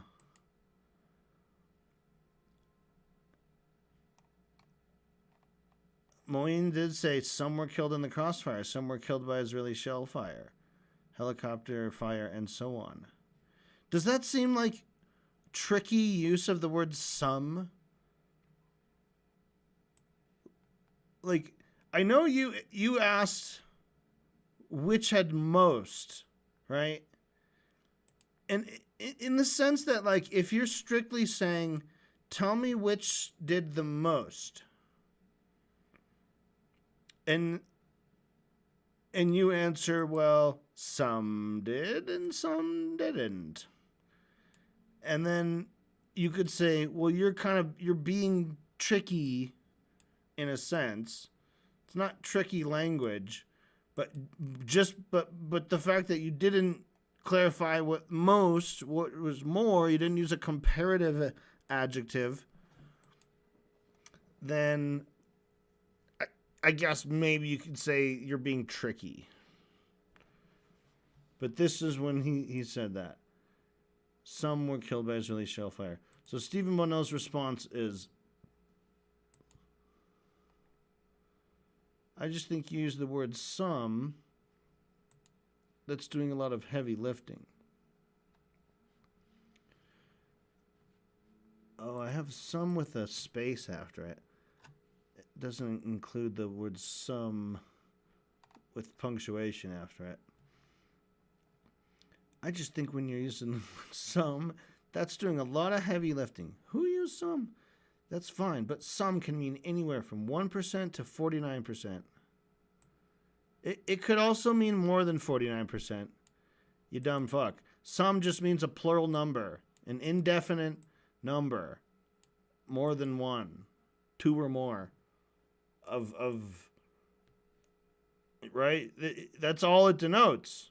It doesn't denote a specific percentage or range of percentages.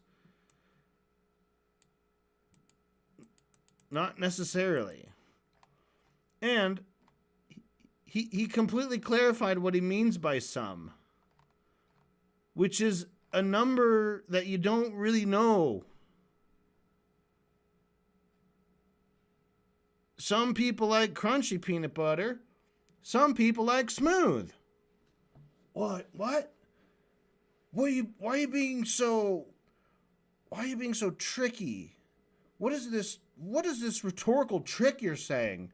That some people like crunchy peanut butter and some people like smooth. You have to tell me who has more. That some is meaningless. That could mean 1% of people like crunchy peanut butter and 1% of people like smooth. What do the other 98% of people like?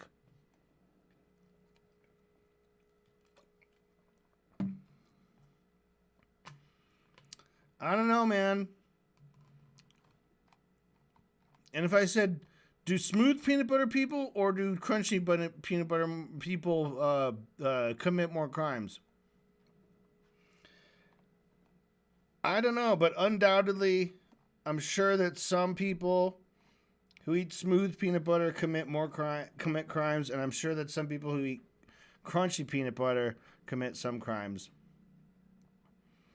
But I don't know the number. I couldn't begin to give you those stats off the top of my head. Right?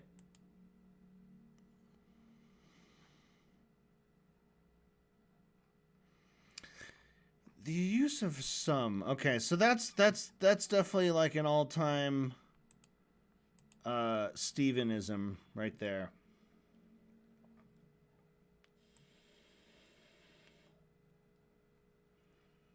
All right, we're at 236.46.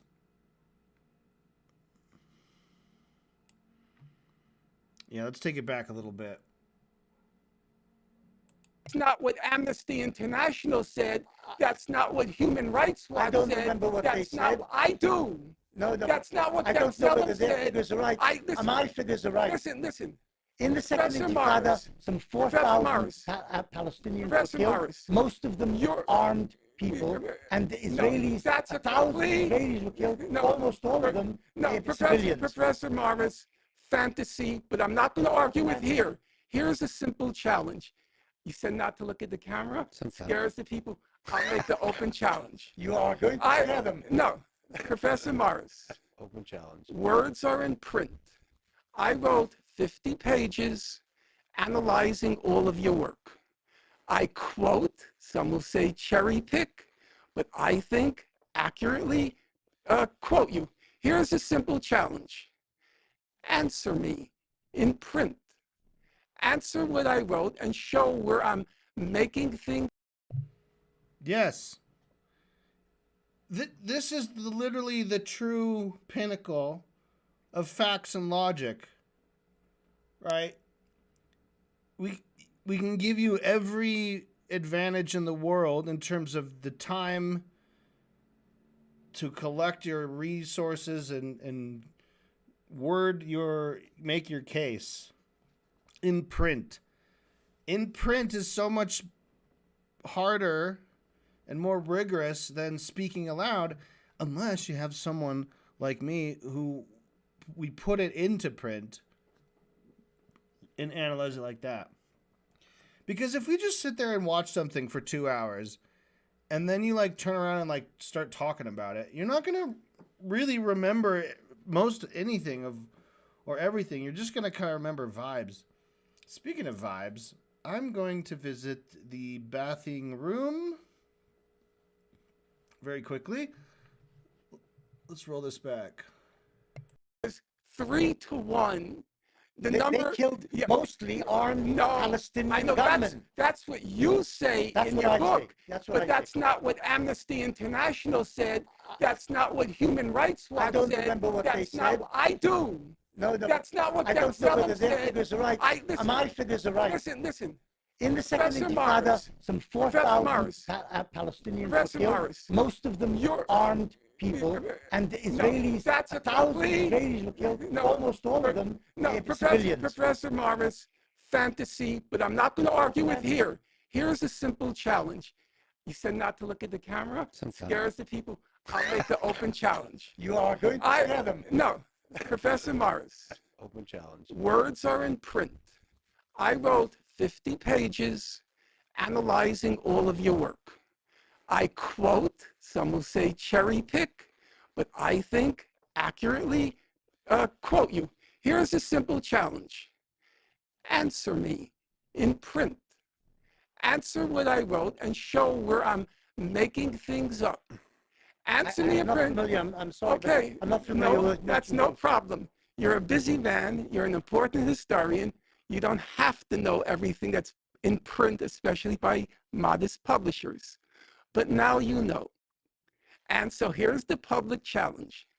You answer and show where I cherry-picked, where I misrepresented. Send me the article. Fine. And then we can have a civil, scholarly discussion. I'm not sure we will agree, even if we don't have to agree. It's for the reader to decide, looking at both sides, where does truth stand. No, and if I may ask, it's good to discuss ideas that are in the air now as opposed to citing literature that was written in the past as much as possible because listeners were not familiar with the literature. So like whatever was written, just express it.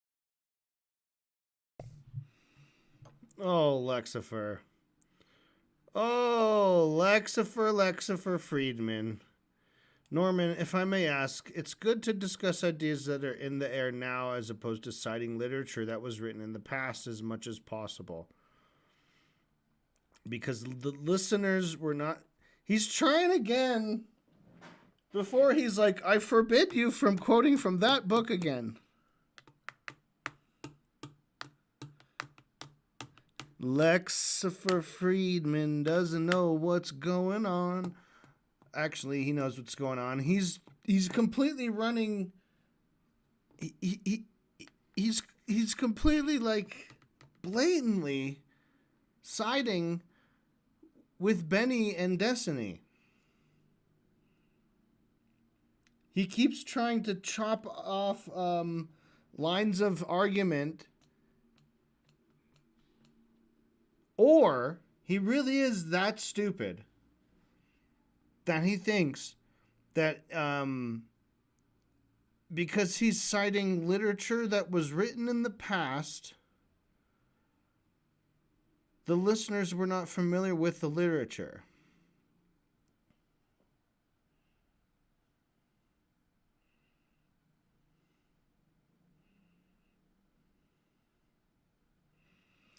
So whatever was written, just express it, condense the idea, and then we can debate the ideas or discuss the ideas. No, there are two aspects. There's this public debate, but there's also written words. Yes, I'm just telling you that as an academic historian put a lot of value in the written word, and I think it is valuable. But in this context... He's incidentally not the only historian who puts value in words. I also do, actually. Just so we... Yes, but in this... More than just one or two sentences at a time. But in this context, just for the educational purpose of teaching people.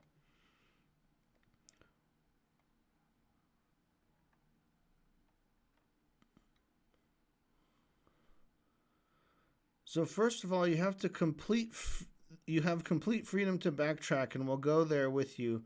Obviously, we can't cover every single year, every single event, but there's probably critical moments in time. Oh, and then Stephen wants to pipe in about the Lebanon War. Oh my God. Oh my God. And he talks for a long time. This is bad. This is really bad. Oh my God. I'm scared. All right. Where are we at? We're at 38-33. Right as next Lex Friedman comes in, trying to discourage the use of literature that was written in the past, as opposed to literature written in the future. Not familiar with the literature. So like whatever was written, just express it. Condense the key idea, and then we can debate the ideas. No, there are two aspects. There's a public debate, but there's also written words. Yes, I'm just telling you that you, as an academic historian, put a lot of value in the written word, and I think it is valuable. But in this He's context, incidentally not the only historian who puts value to words. Yes. I also do, actually. Yes. Yeah, But just so we in don't More give than a- just one or two sentences at a time. Whoa, this is fucked up. This credits Norm Finkelstein saying that. That was not Norm. That was Benny Morris.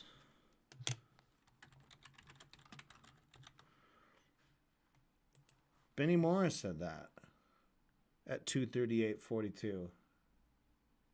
just telling you that you, as an academic historian, put a lot of value in the written word, and I think it is valuable. But in this He's context, incidentally not Yeah, 51. He's instantly not the only historian. the only historian who puts value to words. Yes. I also do, actually. Yes. Yeah, But so we in don't More give than a- just one or He said actually. I also do actually.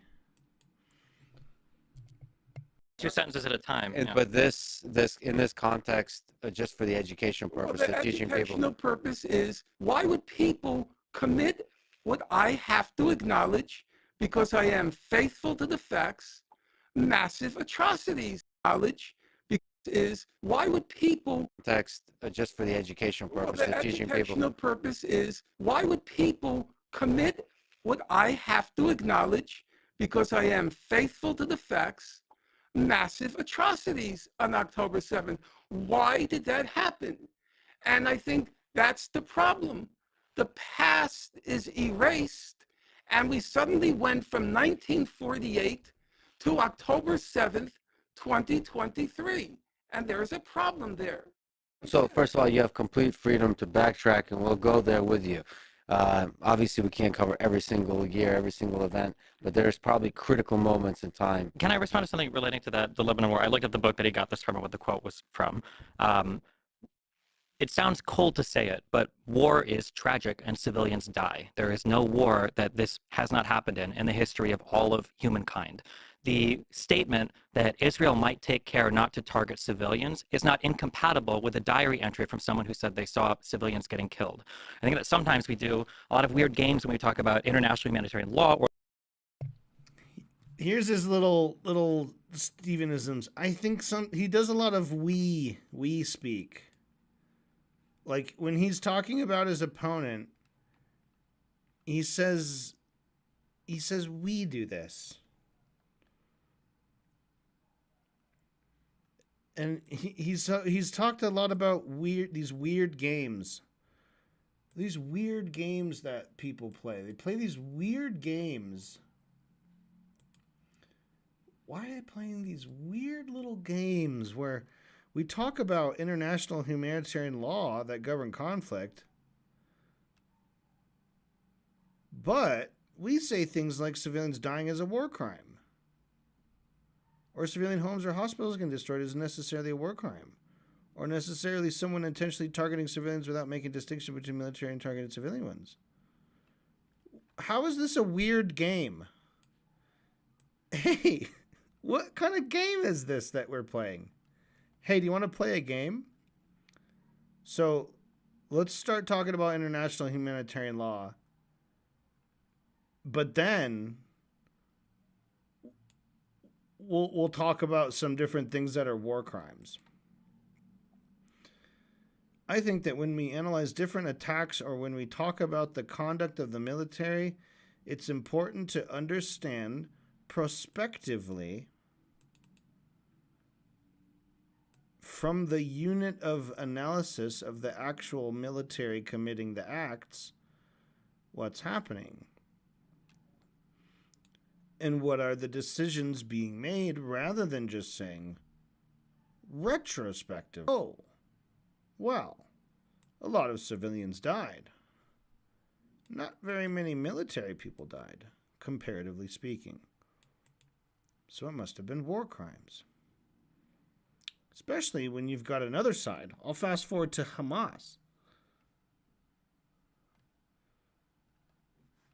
Okay. He's leaving this topic. So this is like the setup. This sounds like, and all that is in substance is like an introduction to an argument he's going to make. Like he's going to say, just because a lot of civilians died and not very many military died doesn't necessarily mean it was a war crime. And then he would say, for example, and then he would lay out some situation, real or hypothetical. I mean, a hypothetical one wouldn't maybe be as strong, but if you were like, yeah, there was a war and most of the casualties were civilians, but it wasn't due to any war crime. It was due to this and that and this, that, and the third, right? And then you would like have made a point that alone not true to say just because they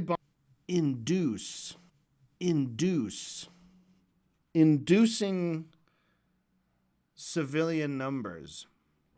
That's a wild fucking. They've said this a few times that they're like Hamas is their strategy is to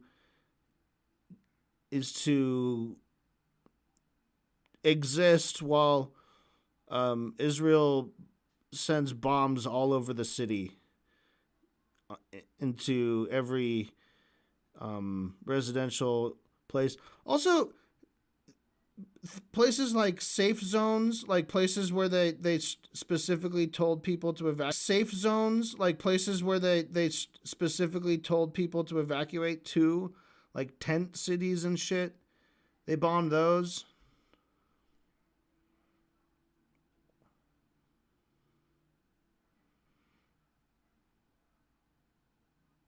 So Hamas, but that was Hamas's strategy to induce those.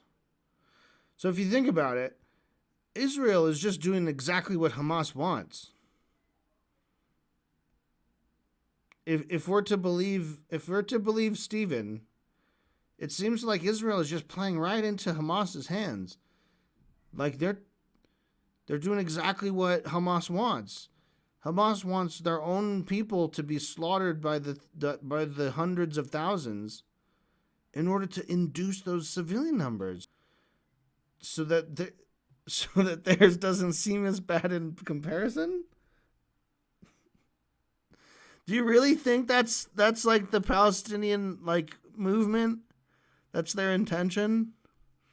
Hey, nobody will feel sorry for us yet. Let's get more of us killed. Then they'll feel sorry for us. Oh no, they're not feeling sorry for us yet. Let's get 100,000 more people killed. Let's kill them real slowly and painfully, like starving them to death.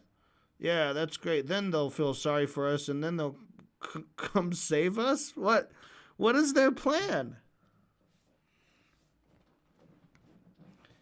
It's so stupid. You have like the most ridiculously like cartoon-brained idea of what you think Hamas and the Palestinians and the Gazans at large like want.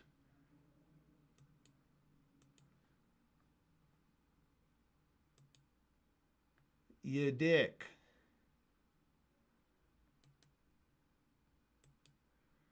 You fucking dickhead. You absolute dickhead. You big dickhead. I think you know who you are. Your name is Destiny. You know you're a really big dickhead. You know you are, yeah. You know you are the biggest fucking moron in the world. Yeah. You know you are the biggest fucking moron on this side of the world. Ain't nobody think like you. Ooh. Ain't nobody talk like you. Ooh. Ain't nobody think that you're some kind of a slimy fucking creep, Lord. Debate moron, bro. Yeah. Destiny, you are endlessly dumb. All right. These are the weird games we talk about. Weird games. Fast forward to Hamas. So Hamas is guilty of any war crime. And this is according to the Amnesty International, people that Norm loves to cite. Hamas is guilty of all war crimes, of them failing to take care of their civilian population, of them essentially utilizing human shields to try to fire rockets free from attacks.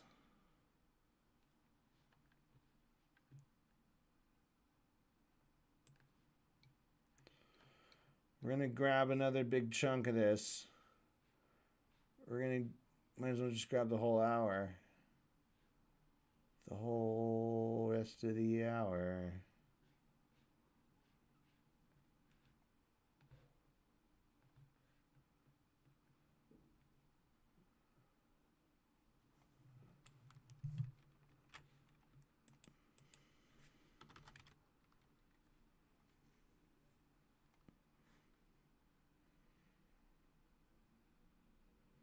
It's a lot.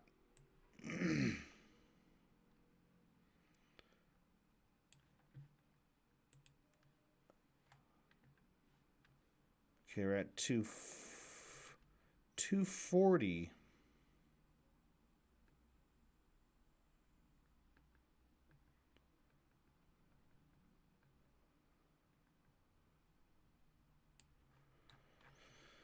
Just going on and on and on about the Lebanon war. He didn't make any point about the Lebanon war. He says, war is tragic and civilians die. There's no war that this has not happened. The statement that Israel might take care not to target civilians is not incompatible with a diary entry from someone who said they saw civilians getting killed. Right. Strictly speaking, that is a factually true statement. These fucking debate bros love that. Like, you just throw out a statement which is factually true, right? You just say, religion has been used to oppress people. Religion is often used as a tool of oppression. Do you not agree? Right? And it's a truism. Right? And it's like, okay. I think that sometimes we do a lot of weird games when we talk about... So you're treating that example as if it's the single only piece of evidence.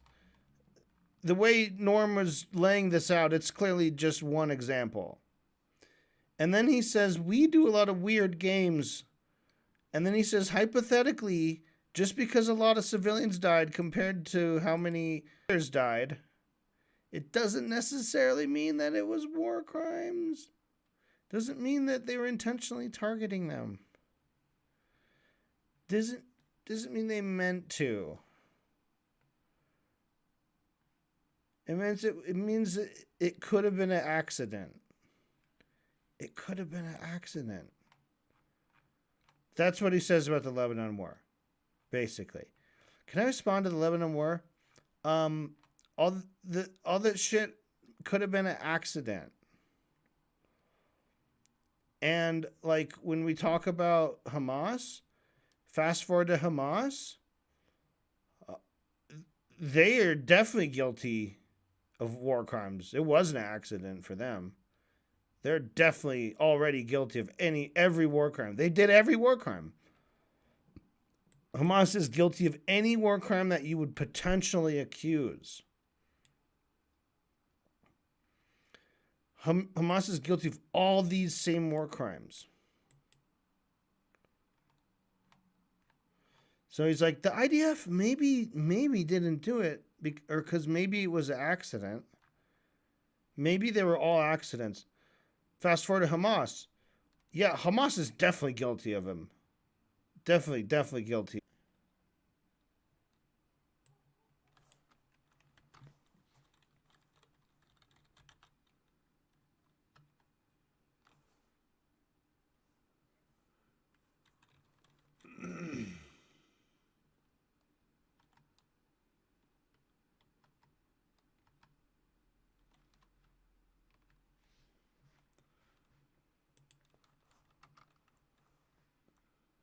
Amnesty International believes the use of Palestinian civilians as human shields violates the prohibition of cruel, inhuman, or degrading treatment or punishment. According to Article 28 of the Fourth Geneva Convention, the presence of a protected person may not be used to render certain points or areas immune from military operation. Israel has ratified the convention, which also recognized as reflecting customary international law and therefore binding on Israel, Hamas, and other Palestinian armed groups. The prohibition against using human shields is further clarified in Article 51.7 of the Additional Protocol 1. It states, parties of the conflict shall not direct the movement of the civilian population or individual civilians in order to attempt to shield military objectives from attacks or to shield military.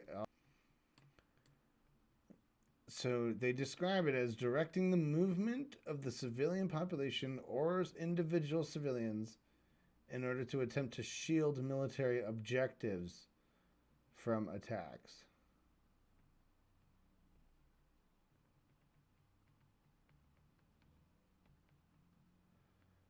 It just seems like a stupid thing to accuse Hamas of doing. They know that wouldn't even work. Like, we put children on top of this big, rockets depository because when the Israelis fly by and they see the little baby children, they'll go, "Aw," and they won't bomb it because they've got such beautiful, strong moral hearts, and they know that it's wrong to ever kill an innocent person. So that's how we can keep our guns and bombs safe from the Israelis. I don't think the Palestinians would think like that. I think they would think, oh man, if they think there's a kid there, they're going to definitely bomb it. And I'd prefer if they didn't bomb my family and they didn't kill any of the children around here.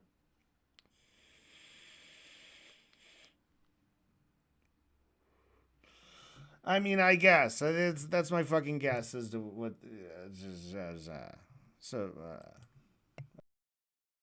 Or laws that govern conflict, where we say things like civilians dying is a war crime, or civilian homes or hospitals getting destroyed is necessarily a war crime, or is necessarily somebody intentionally targeting civilians without making distinctions between military targets or civilian ones. I think that when we analyze different attacks, or when we talk about the conduct of the military, I think it's important to understand, like prospectively, from the unit of analysis of the actual military committing the acts, what's happening and what are the decisions being made, rather than just saying retrospectively, oh, well, a lot of civilians died, not very many, military people died comparatively speaking, so it must have been war crimes, especially when you've got another side, I'll fast forward to Hamas, that intentionally attempts to induce those same civilian numbers. Hamas is guilty of any war crime that you would potentially accuse, and this is according to Amnesty International, people that Norm loves to cite. Hamas is guilty of all of these same war crimes, of them failing to take care of the civilian population, of them essentially utilizing human shields to try to fire rockets free from attacks. Essentially, yes. I'm just saying that essentially, yes, in terms of how international law defines it, not how Amnesty International defines it, but Amnesty International describes times of human shielding, but they don't actually apply the correct international legal standard. Know what's the correct I know, absolutely. You haven't the clue. I absolutely you do. haven't the clue. I absolutely I do. think, but I'm just saying, believe it or not, Norm, the entire Geneva Convention is all on Wikipedia. It's a wonderful website. But I'm just saying that on the Hamas side, if there's an attempt to induce this type of military activity, attempt to induce civilian harm, that it's not just enough to say, like, well, here's a diary entry where a guy talks about how tragic these attacks are. I think the problem with your statement is that if you go back and listen to it, the first part of it is war is hell, civilians die. It's a fact of life, and you state that in a very factual manner. Then when you start talking about Hamas, all of a sudden you've discovered morality, and you've discovered condemnation, and you've discovered intent, and you are unfortunately far from alone in this. I'll give you, you know who for me is a perfect example? Well, wait, hold on. Just in response, we don't need examples. You disrespectful piece of shit. They actually went over the line. They deserve no mercy. So Rabbani's just kind of pointing that out. He listened. He listened. Stephen, he listened to you and your words. And now you have to answer for them. Just like Benny has to answer for the words he wrote in his book. Unless Lex is going to say, like, let's not focus on statements that were made in the past. I think we can all have camaraderie and not have to talk about statements that were made long ago, several minutes in the past. Wait, hold on. We don't need examples. Maureen Running. No. Oh, go ahead. What's your problem with that? The false equivalency of the two sides is astounding. When Hamas kills civilians in a surprise attack on October 7th, this isn't because they are attempting to target military targets and they happen to stumble into a giant festival of people. Well, they did happen to stumble into it. They did, and they killed 300 people in the music festival. But when they stumbled into it, that wasn't an issue of trying to figure out a military target or not. They weren't failing a distinction. There wasn't a proportionality assessment done. It was just to kill civilians. Even the Amnesty International in 2008 and 2014 and even today will continue to say that there's likely types of attacks. Look, I don't think you'll find anyone who will deny that Hamas has targeted civilians. You gave the example. But there's a difference because of suicide bombings during the Second Intifada. Facts are facts. Sure, but I'm just saying that Hamas targeting of innocent civilians is different than the incidental loss of life that occurs when Israel... Oh!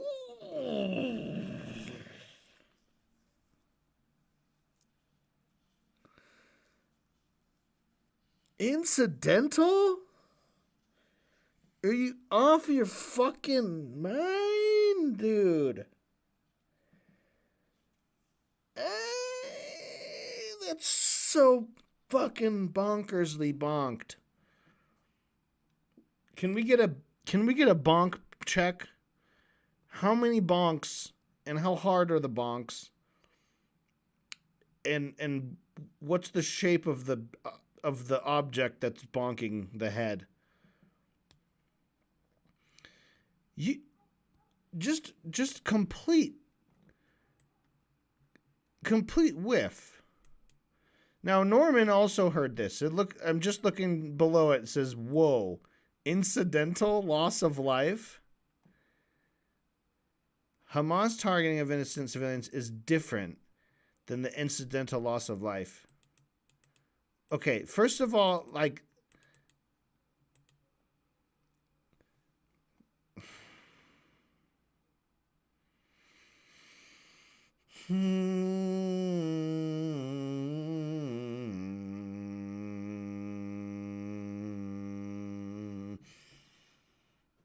everyone in Israel is a former soldier or a current soldier.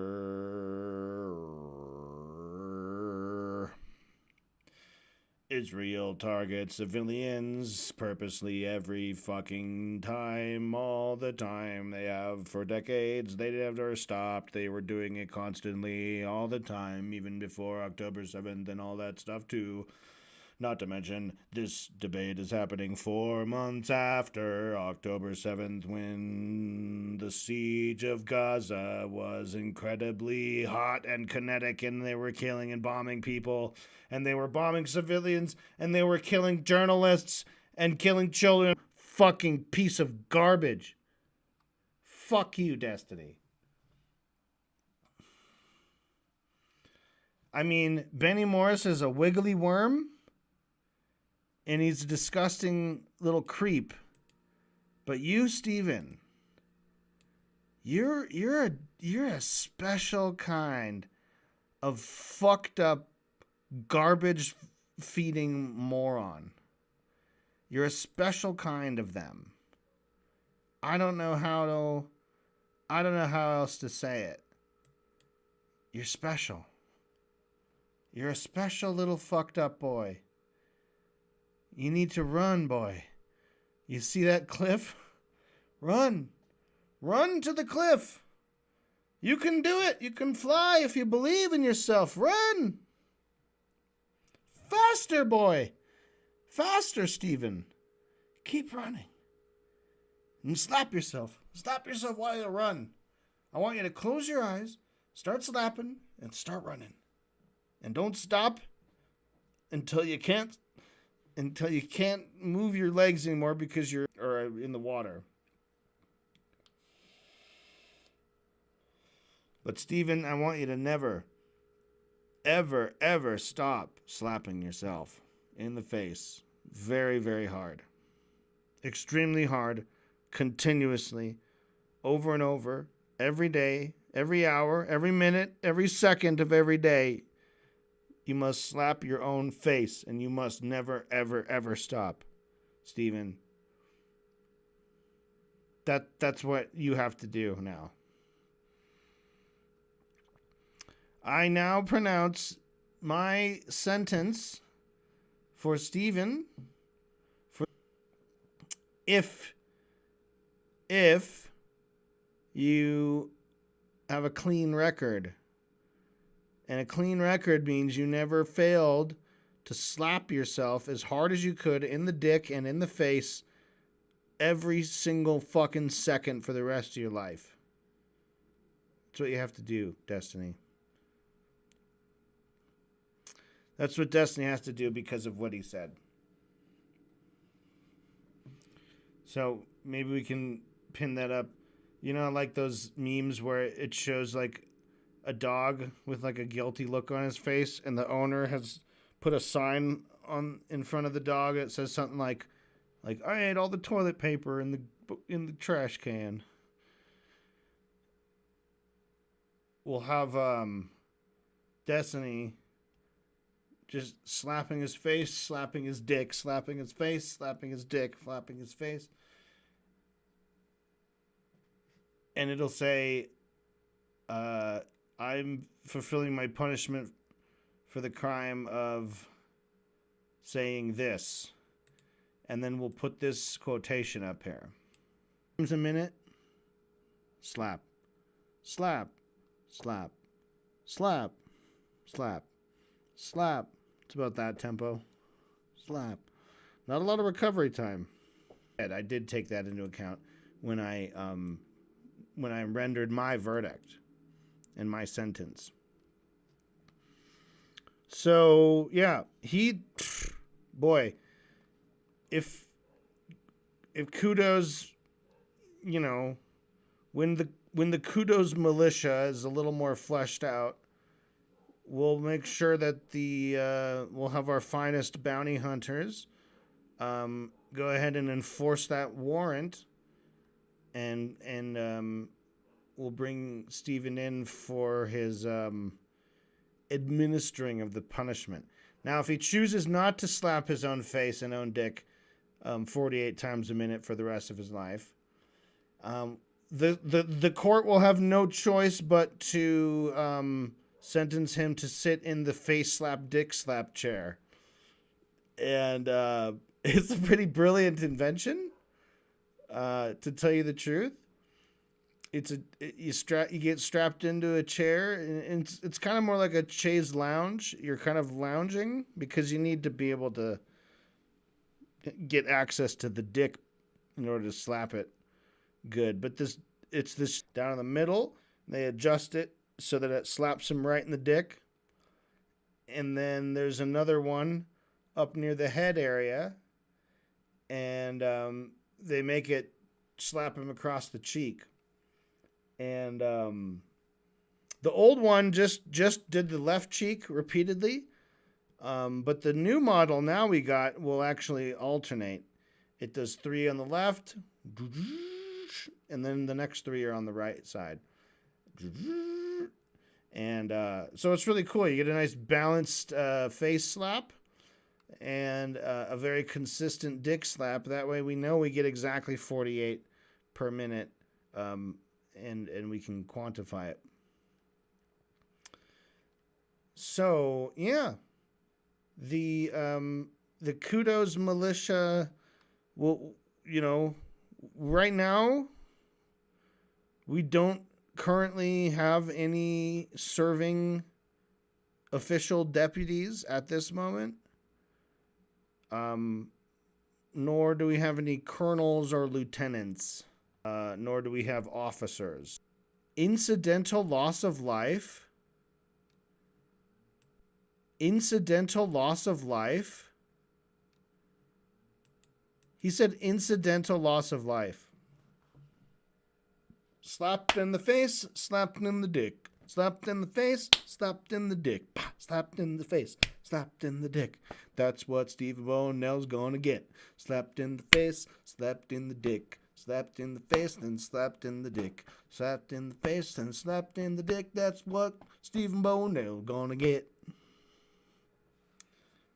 That's ooh, slap him in the dick, Norm. Let's hear Norm go after him. Come on, Norm. Come on, Norm. You got this. In this, I'll give you. You know who for me is a perfect example. Well, wait, hold on. Just we don't need examples. No, the false equivalency of the two sides is astounding. When Hamas kills, what makes it even all the better, all the worst? I mean, it's a masterpiece of terribleness. So it is better in some ways that this all started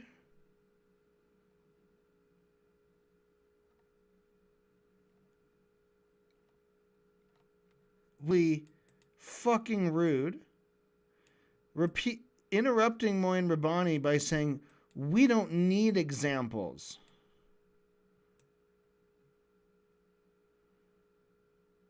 And Moin Rabbani, much like a, I don't know, it would be a judo master being attacked by someone who's not a judo master, right? Just the aggravated fucking guy at the bar who winds up for one of those big old punches, right? Versus a judo master. Got no chance. We don't need examples. Okay, go ahead. The false equivalency of the two sides is astounding. And he just leads up to saying the most disgustingly stupid, fucked up shit. Here we go. Civilians in a surprise attack on October 7th, this isn't because they are attempting to target military targets and they happen to stumble into a giant festival of people that. Well, they did happen to stumble into it. They did, but they killed 300 people. But they did. But when they stumbled into it, it wasn't an issue of trying to figure out a military target or not. They weren't failing in distinction. There wasn't a proportionality assessment done. It was just to kill civilians. Even the Amnesty International in 2008 and in 2014 and even today will continue to say that things like the types of attacks. I don't think you'll find anyone who will deny that Hamas has targeted civilians. Sure. You gave the example but there's a difference because of suicide bombings during the Second Intifada. I mean, facts are facts. Sure. But I'm saying that the Hamas targeting against civilians is different than the incidental loss of life that occurs when Israel does. How, genocide is the intentional mass murder. Genocide is an entirely separate claim. Yeah, right? But the idea that Israel is not in the business of intentionally targeting civilians, I know that's what we're supposed to believe. But the historical record stands very clearly. I don't believe it does. You've written about it yourself. When you say historical, do you mean like in the 40s to the 60s, or do you mean like over the past like from the 30s of the last century to the 20s of this century? I just like to make the way you characterized it. I think the best example of that I've come across during this specific conflict is John Kirby, the White House spokesman. I've named him Tears Testosterone for a very good reason. When he's talking about Palestinian civilian deaths, war is hell, it's a fact of life, get used to it. When he was confronted with Israeli civilian deaths on October 7th, he literally broke down in tears. He understood that one is deliberate and one isn't. He understood that. No, that's what he tried to make us understand. No, he was speaking facts. The Hamas guys who attacked the kibbutzim, No, he was speaking facts. By crying,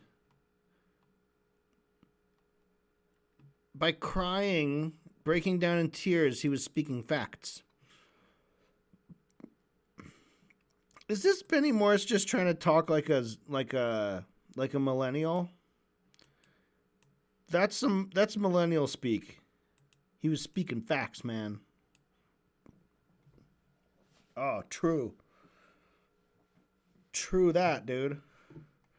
True that. That shit was, he was speaking facts.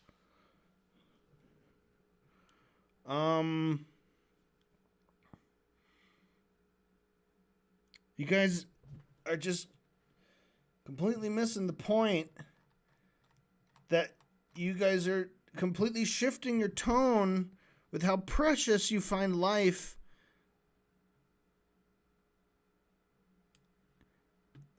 You're like, you're basically saying it's impossible for Hamas to like make a mistake and accidentally kill civilians. But if Israel does it, it's always an accident. If Israel does it, it's always an accident. From the attacks on the military sites. When they attacked the kibbutzim, were out to kill civilians, and they killed family after family, house after house. The Israeli attacks on Hamas installations and fighters. I don't know better. No, you don't know Israeli pilots. That's the problem. Thank God. You don't. Gotta be careful if you're just gonna be contrary, like knee-jerk contrary, you end up saying shit like this. Moeen's like, you know better. That's a clever way to say that's not true, right? Or like, you're full of shit. This is a clever way because you should respond. It's hard to say how you respond to that. You know better. Because if you say, no, I don't know better. I don't know any better. I don't know the real facts, man. I just know my made up shit. No, I don't know any better, dude. Listen. I don't know any better. I'm sorry. No, Benny's not purple. Benny's blue. Blue Benny. That's too blue. That's too bright blue. Can't I select colors? Can't I get some custom colors up in here?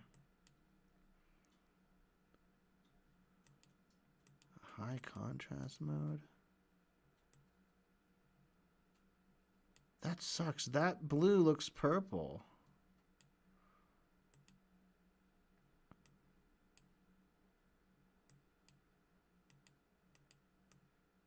That purple looks magenta.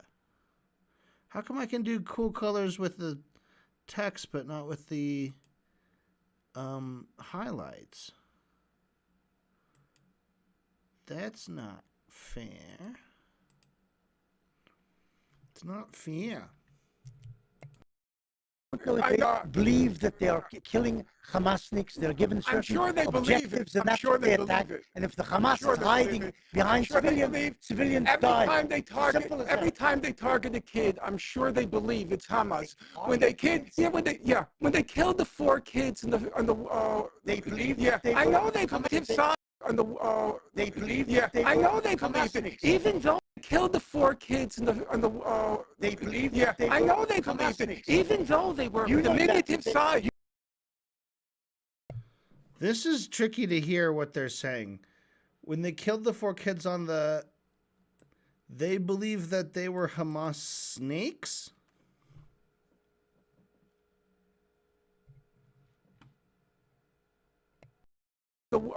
They believe. Yeah, I know they believe.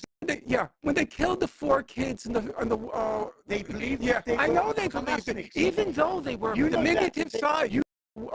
They believe. Yeah, they kids. Yeah, when they killed the 4 kids on the they believe. Yeah, I know they believe it. Even though they were the diminutive side. Even though they were diminutive. That angle, you don't see the size. Yeah, no, they saw you don't see the size. Let's see the size. Oh, I know what he's quoting here, but you've lied about this particular instance in the past. Those kids weren't just on the beaches as often stated in articles. Those kids were literally coming out of a previously identified Hamas compound that they had operated from. They literally did. You can Google it. You can Google it. Mr. Finkelstein. With all due respect, you're such a fantastic.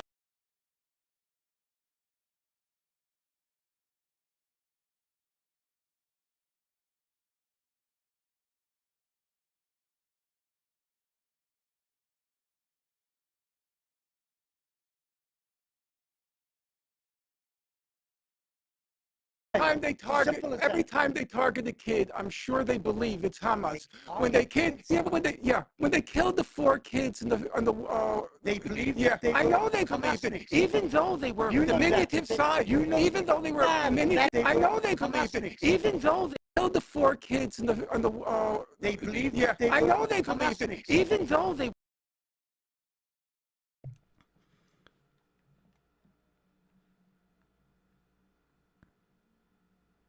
I don't think he said Hamas snakes. I don't know if I hear that.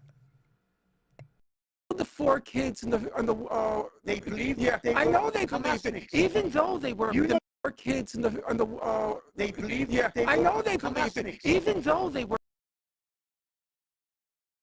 You know that, diminutive but they- size, even though they were diminutive. that angle you don't see the size. Ah, from that angle, you don't see the size. You don't see the size, he says, not sides. No, they saw the size, says Norm, not sides.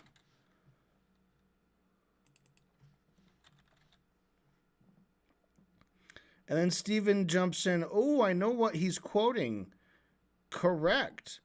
But you've lied about this particular instance in the past. Those kids weren't just on the beaches, as often stated in articles. Those kids previously identified a Hamas compound that they had operated from. And here we get another mispronouncing of his name. Borelli. Mr. Borelli. You could Google it. Mr. Finkelstein? Mr. Finkelstein. I mean,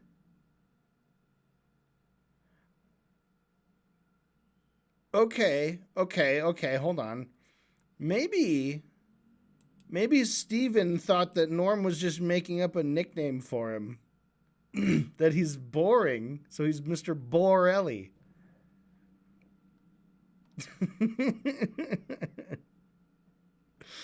I think maybe Steve. Does he actually say Finkelstein?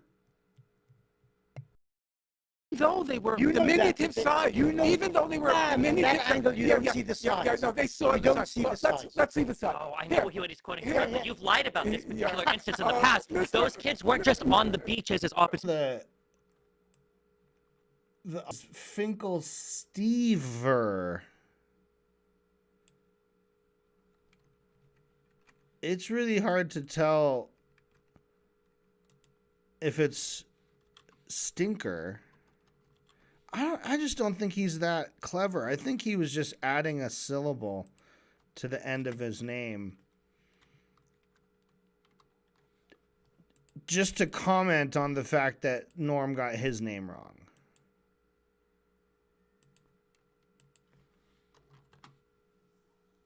I don't think he was clever enough to actually come up with a real word like Finkelstein. I think he wishes he thought of that.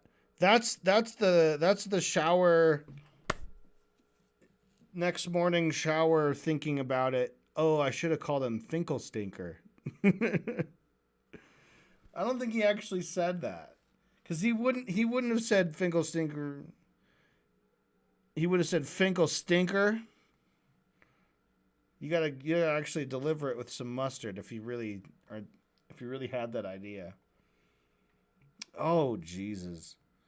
Oh, my Lord. This is going off the fucking rails. So, I want to know about this article they're talking about.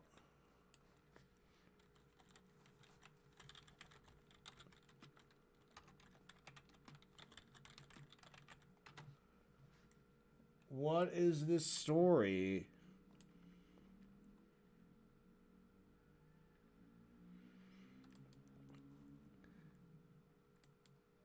Gaza war beach bombings, 2014.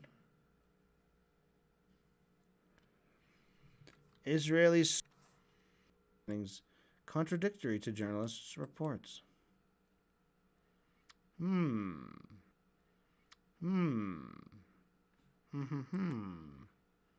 Attack were children.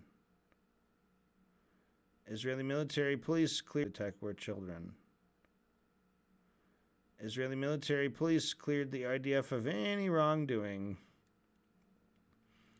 But the investigation was criticized by Al-Dallah for collecting testimony from Israeli soldiers while ignoring the testimony of both international journalists and Palestinian witnesses.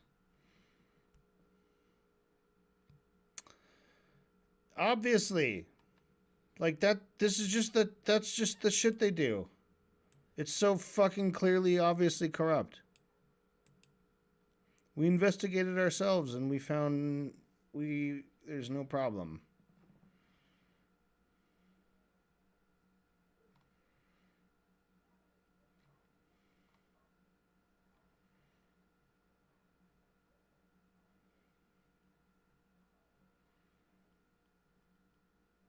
"30 meters from the shoreline, 200 meters from housing, a dozen Palestinians had gathered at the Funtime Beach Cafe to watch a broadcast of the game of the World Cup. The cafe, owned by the Al-Swali family, according to local PNA employed policemen, while also not a military area, was a makeshift arrangement covered by cloth, umbrellas, and palm leaves. Some were avid soccer fans. It was customary for the two Swali brothers who would be killed in the strike to break the Ramadan fast at the cafe, which was also a safe place. The other victims also used the cafe's services for the iftar meal to break their fast. Though a survivor said that youths had also come to the cafe because it had a generator for its television, and there had been an electrical outage earlier in Khan Yunis. Palestinians, like many in the Arab world, it was reported you could follow the games by courtesy of the Israeli broadcast service. The youths were aware that the Gaza Strip was being bombed, but heard no aircraft in their vicinity and were relaxed. Half an hour into the match, an Israeli missile blasted the flimsy roof of the improvised cafe, cratering the site and killing 3 sets of brothers and a cousin. 2 15-year-olds were killed, and 3 people were wounded, including a 13-year-old boy. The missile's impact was so deep, seawater seeped in from underground to fill it. The body of Salim Salawi could not be found immediately, but later the following day, bulldozers managed to bring the death toll to 9. Gaza's emergency service spokesman Ashraf al-Qudra commented, Israel 1-9-0.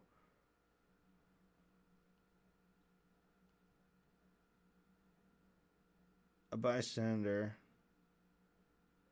made a similar in this match here. The Jews won 9-0. Another 15 people were wounded. Why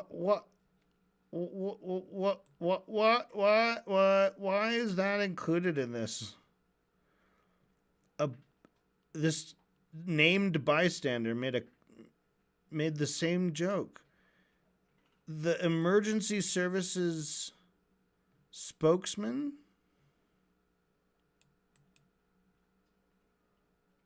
I don't know. I don't understand it.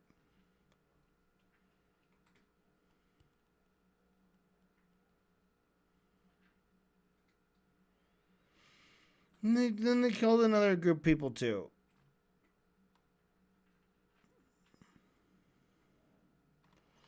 So, what does Israel say about this? Is this even the same beach killings? Okay, yeah, this is from 2015. The Israeli military cleared itself of culpability. Israel Advocate General Office says the attack was a tragic accident. The strike had targeted a compound, which had been known as belonging to Hamas's naval police and naval force.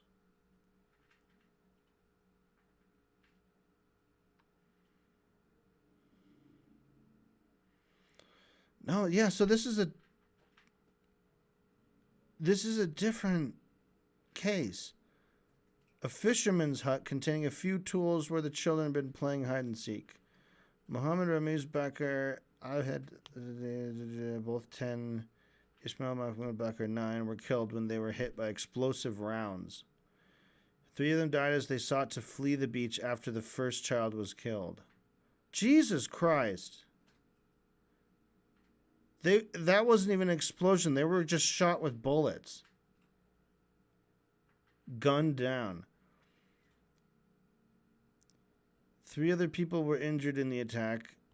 Hamad Bakr, 13, was hit by shrapnel in his chest. His cousin, 11, injured in his head and legs.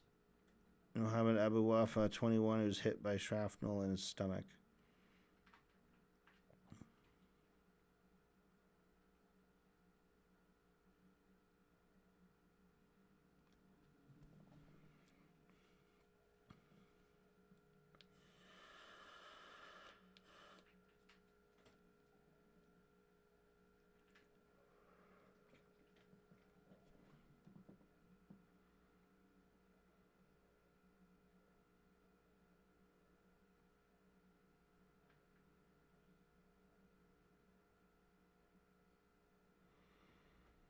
Israeli claims appear at odds with several details with what journalists were able to see at the time.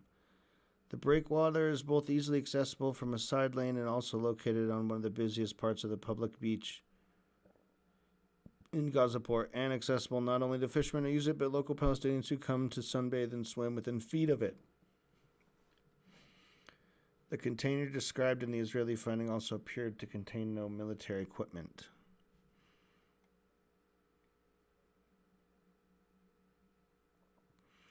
So this is Stephen like getting all giddy and like, oh, I know exactly what you're talking about, and you lied about this. And then he just like says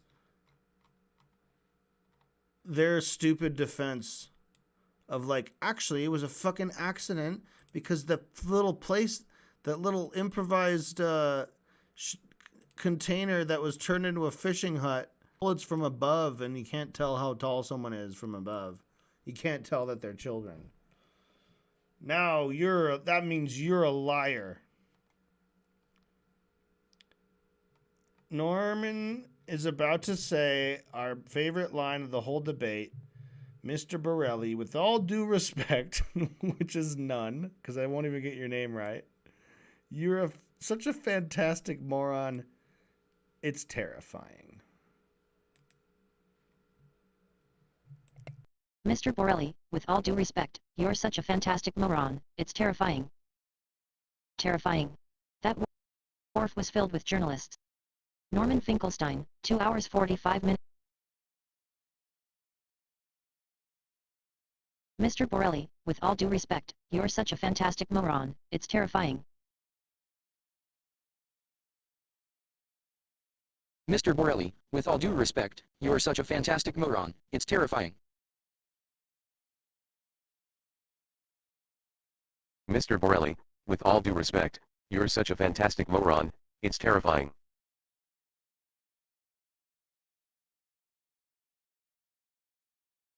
That wharf was filled with journalists.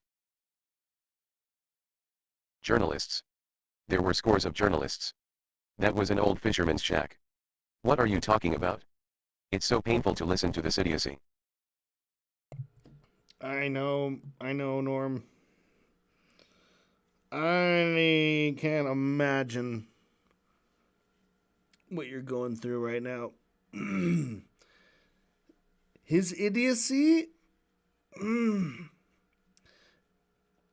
mean,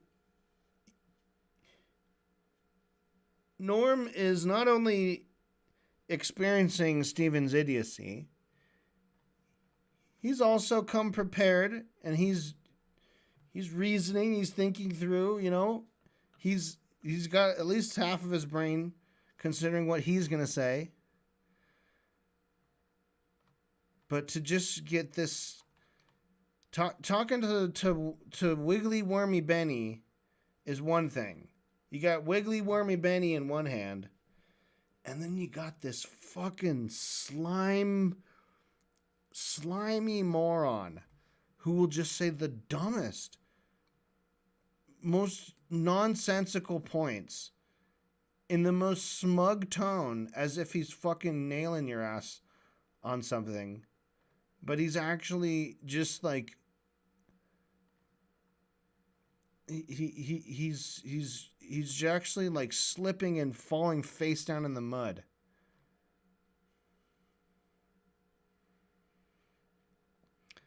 And Benny, you're being a wiggly worm. Destiny is being like a slimy. He's not slimy like smooth, slimy, like lube. It's not like a lubey kind of slime. It's more like a sticky peanut butter kind of slime, like a hot peanut butter texture. To where it's like, ugh, everything. It's getting everywhere. It's gross. And it doesn't smell like peanut butter. It smells gross. All right, let's keep going. With all due respect, you're such a fantastic moron. It's terrifying. That wharf was filled with journalists. There were tens, scores of journalists. That was an old fisherman's shack. What are you talking about? It's so painful. Tens. With all due respect, you're such a fantastic moron. It's terrifying. That wharf was filled with journalists. There were tens, scores of journalists. That was an old fisherman's shack. What are you talking about? It's so painful. It's so painful to listen to this idiocy. And to be clear, on the other side, you're implying that a strike was okayed on the Israeli side, where they said, we're just going to kill 4 Palestinian children today for no reason. Do you believe that? Do you believe that? Do you believe that? Right, as you said, right, there was a hotel of journalists. Do you think that they intentionally killed 4 children? Here we go. We'll never answer that. I will answer the question. Pilots will out. I will even answer. Okay, I remember covering this when we did our musical, because this was in the musical. He'll never answer that question. This is again another just... What's the question? The question is, do you believe that the Israeli side said, we're just going to kill 4 Palestinian people today for no reason? And then, without letting them answer that, they just both, Benny and Steven, just the two of them, he won't answer the question. He'll never, not answer the question. He won't answer that question. He won't answer that. Do you really believe that? You won't even answer that. You won't even answer that if you'll believe that, if you believe it or not. Like, hey, Norm, I bet you keep your beliefs secret. I bet you won't even ever admit what you believe. That's a real Norm Finkelstein kind of trait. You know? Real afraid to ever speak his mind. You know? That's what Norm Finkelstein's known for.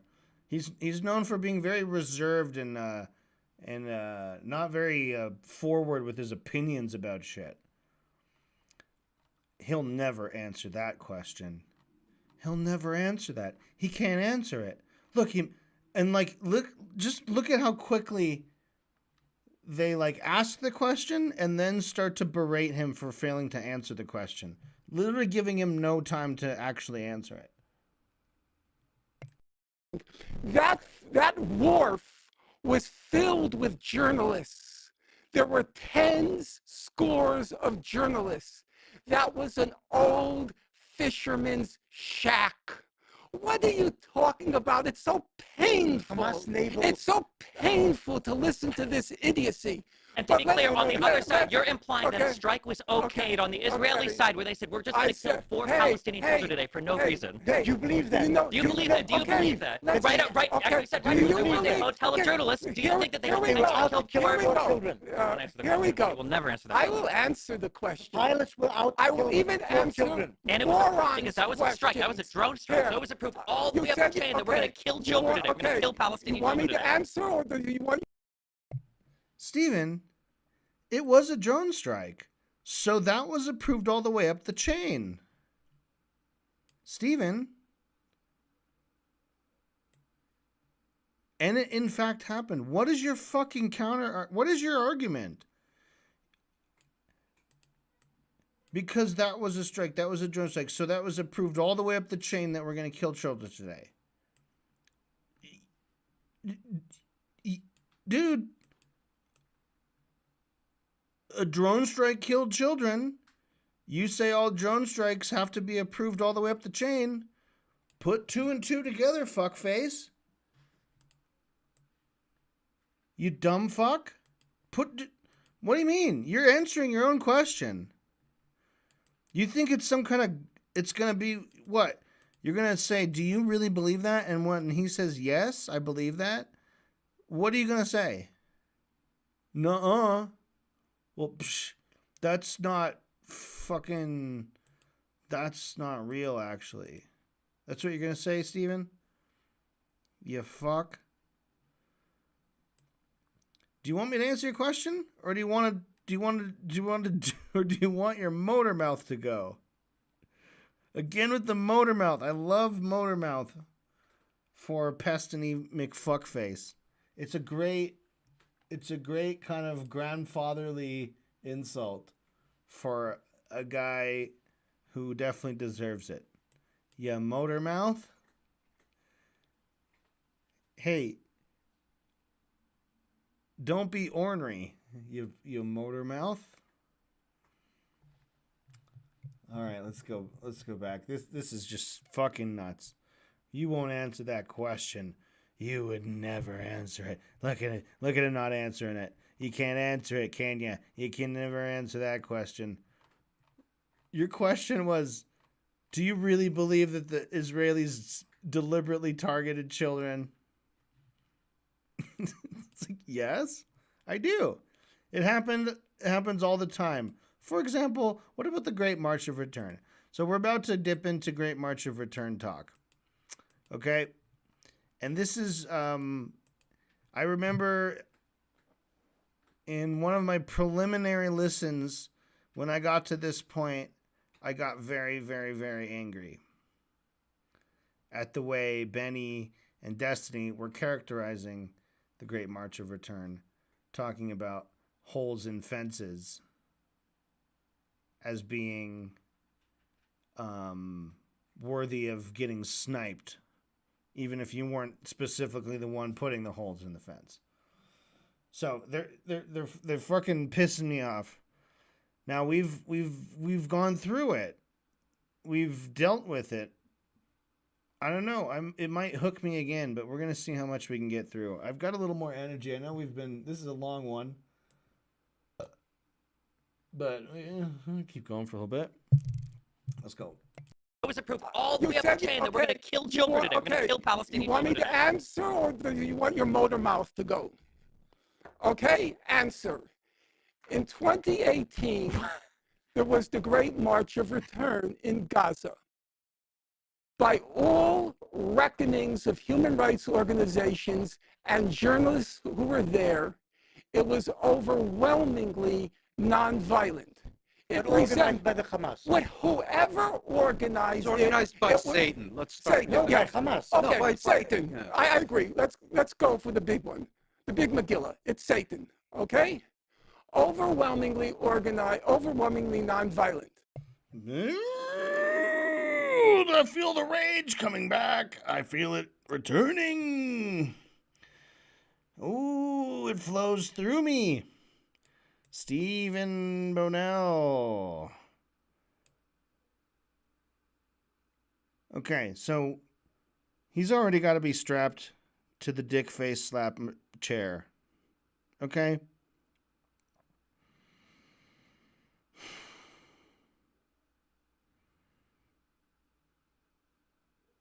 But I feel like I have to take this into account.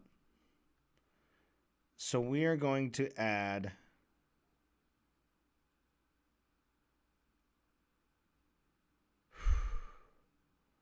I'm going to say a feet shocker. We're going to have like a little cattle prod. Shock your feet. Every 5 seconds. Let's make it every 5 to 30 seconds and have it randomized. So you never quite know when to expect it. It's not rhythmic.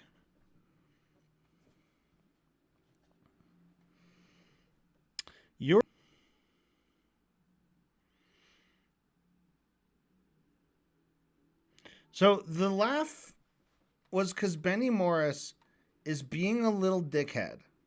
And he's like, Norm is like, please, just let me fucking get through this point. Now, Norman Finkelstein made the mistake. And I know you lost it when you saw them smirking at Benny's quip. Because Benny says, I don't know, best trained. I don't know if they're the best trained ones. Norm's like, fine, okay, all right, because he's trying to make a point.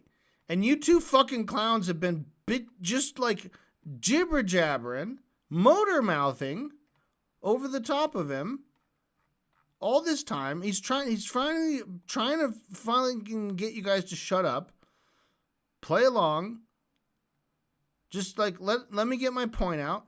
And he's old-fashioned, so he's going to assume that you'll have some modicum of decorum that you will grant a little point like this, but you have to be pedantic.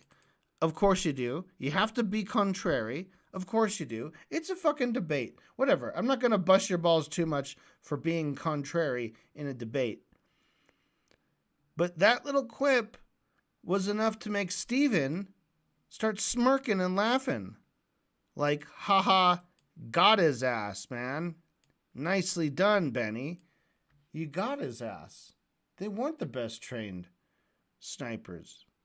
They were the second best trained snipers. You see, Norm's lying. You got him. You caught him in a lie. So, Norm's like, he gets triggered. Hate to say it. You triggered him. Steven, are you happy now? Triggering the leftists? That's all you care for fuck about. Well, you did it. You triggered the leftists. Hey, laugh. It's hilarious. This story's so funny. And then Steven is like, I have to say something. I can't let him, because he's humiliating Steven. Steven should be ashamed of himself in that moment. What Steven should have done in that moment is apologize and stop laughing.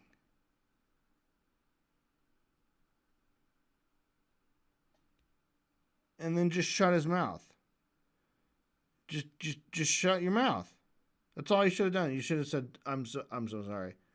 And then close mouth, open ears. The quiet coyote. Close your mouth. Close your mouth. Ears up. That's my advice for Steven. Until we get you in our special chair, in the meantime, it's quiet coyote for you. You are forbidden from speaking aloud, with the exception of apologies and requests for food and bathroom. You are not to give your opinion about anything. Opinions are off limits. And all that shit.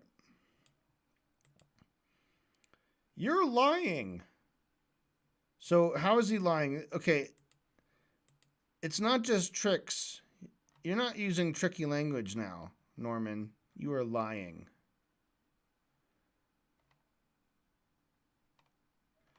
So Norm is not... He's trying to get his fucking point out. Here's what he said.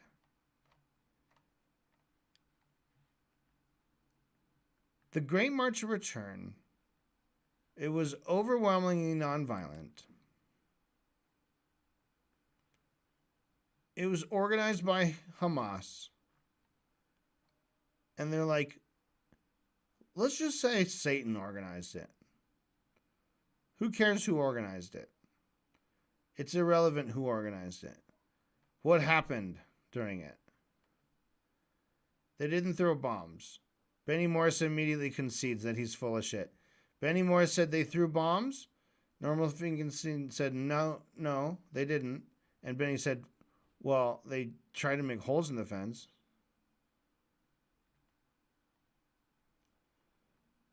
You fucking weaselly wormy fuck. I'm not sure Israel behaved morally in that respect. Okay. So he's like, come on, I'm granting you a point. You don't have to pursue it. You don't have to pursue this because I'm already willing to grant it to you. So, at this event that was mostly peaceful, there were snipers all around. At that point, Stephen says, you're lying! The Great March of Return had aspects of violence to it. Like, dude, if you're gonna lie, Stephen, you might as well just lie and say it was overwhelmingly violent. But you're like, oh, I have to say exactly the words that are in this UN report because I'm going to use that. I'm going to use it as a source. I'm going to very proudly try to bolster my opinion by just saying that the UN said it. Right? So he has to use the exact language in the UN report, which unfortunately doesn't contradict anything that Norm said. You remember previously when Stephen said, just because that there are mass civilian deaths in a war, or no, what did he say? He said the statement that Israel tries its hardest not to target civilians is compatible. It doesn't contradict a diary account where civilians died. Right? He said that. Now, if you say the Great March of Return was overwhelmingly peaceful, you're lying. Because actually, it had aspects of violence to it. Now, that is so incredibly vague that could literally just be referring to the violence perpetrated by Israel, which is horrific and completely, disproportionate from anything that could have been possibly launched from the side of the Palestinian side.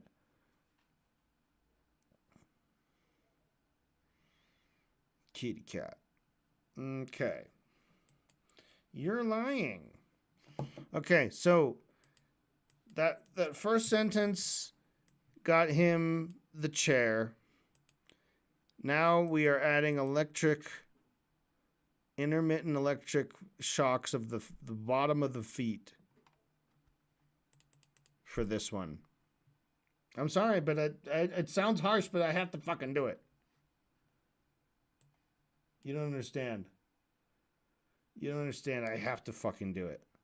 Because I'm gonna... What else am I gonna do? I could jump out of my skin and have my skeleton run a few laps around my house and then spend the rest of the night trying to fucking squeeze back into my skin through my mouth hole, I guess. I can't do that. What else could I do? What else could I do after reading that sentence? I could light my hair on fire.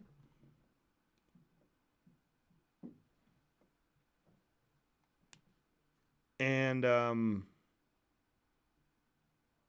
you know,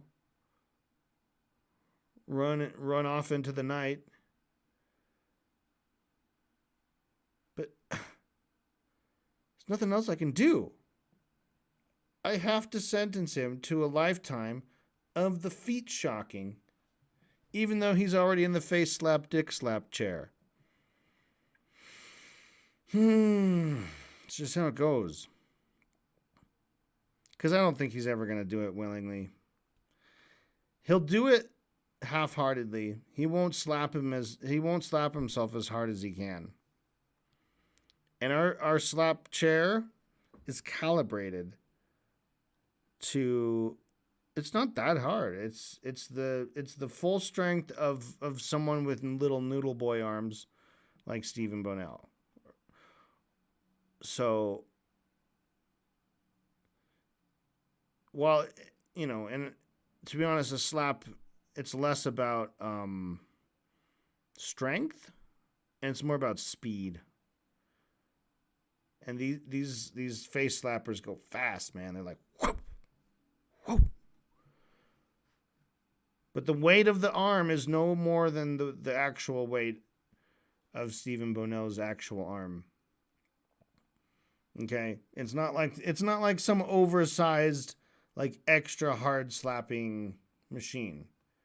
These are actually nerfed to be the equivalent of them slapping themselves as hard as they fucking can in their own dick and then in their own face repeatedly. And I mean continuously for literally the rest of their life. It's a life sentence. If someone from Steven's family wants to come up and say a few words, I will allow that. But it's not necessarily going to change. I'll tell you this. There's a very small chance, minuscule chance, that it would change my verdict in any way. However, I do believe it would be proper if anyone from the family wants to say a few words.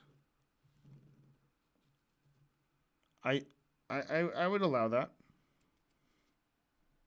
I would allow that.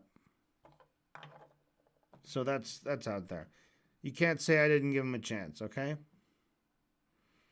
You can't say I'm an unfair judge because of that sentence. You can't, because I did what I had to do. I did what I had to do. I did what I diddly do.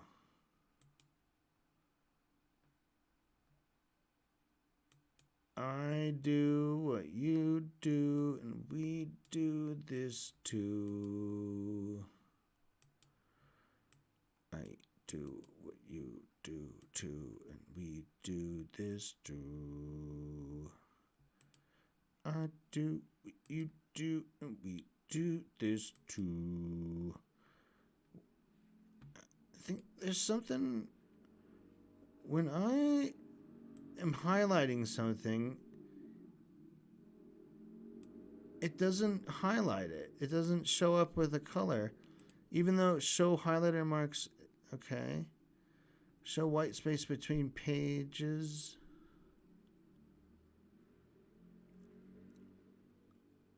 I want it to show,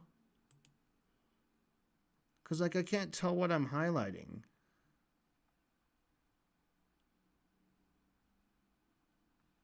Proofreadings.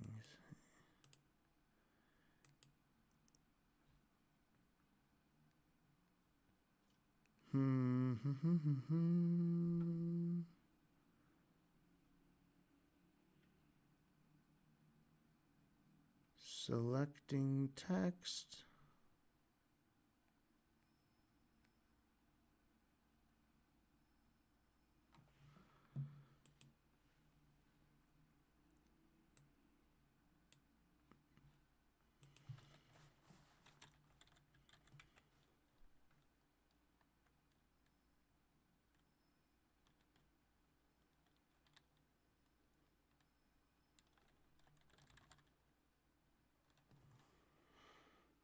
Selection.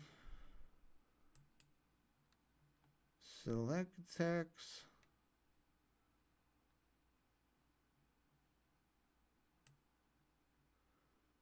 You can select all the text with select or by using a mouse or keyboard. You can also select text.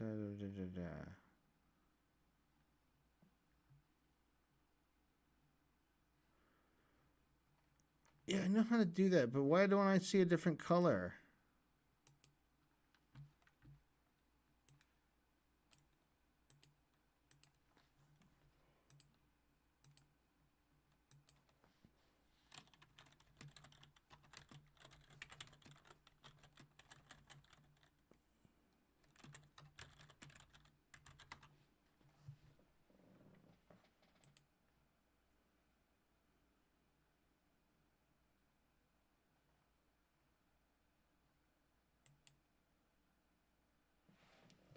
Home tab, font group.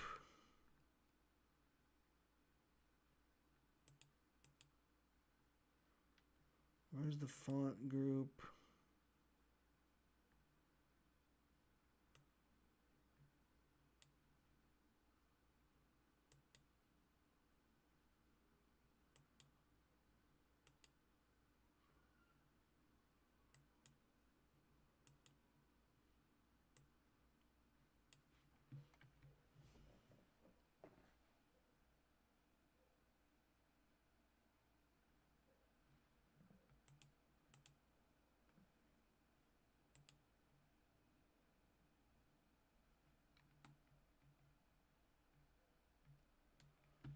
Do I got a system preferences?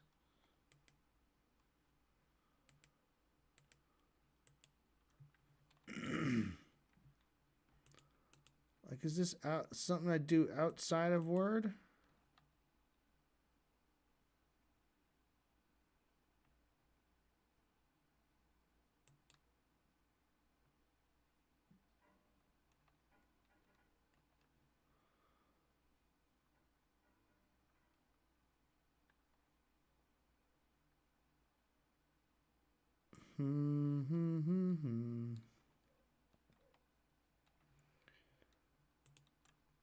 Highlight color.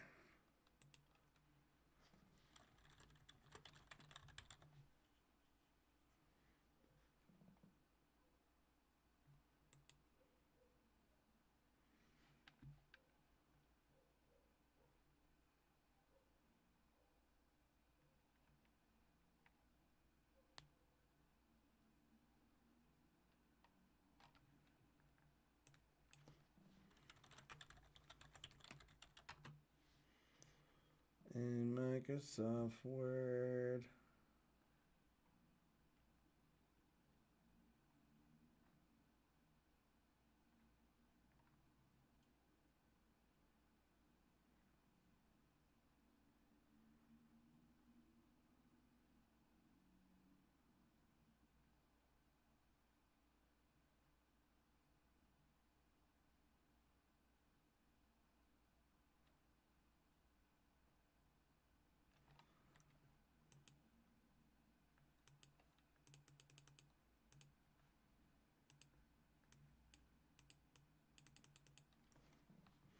Hmm.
You're lying about It's very so much of return funny. had aspects of Okay. violence.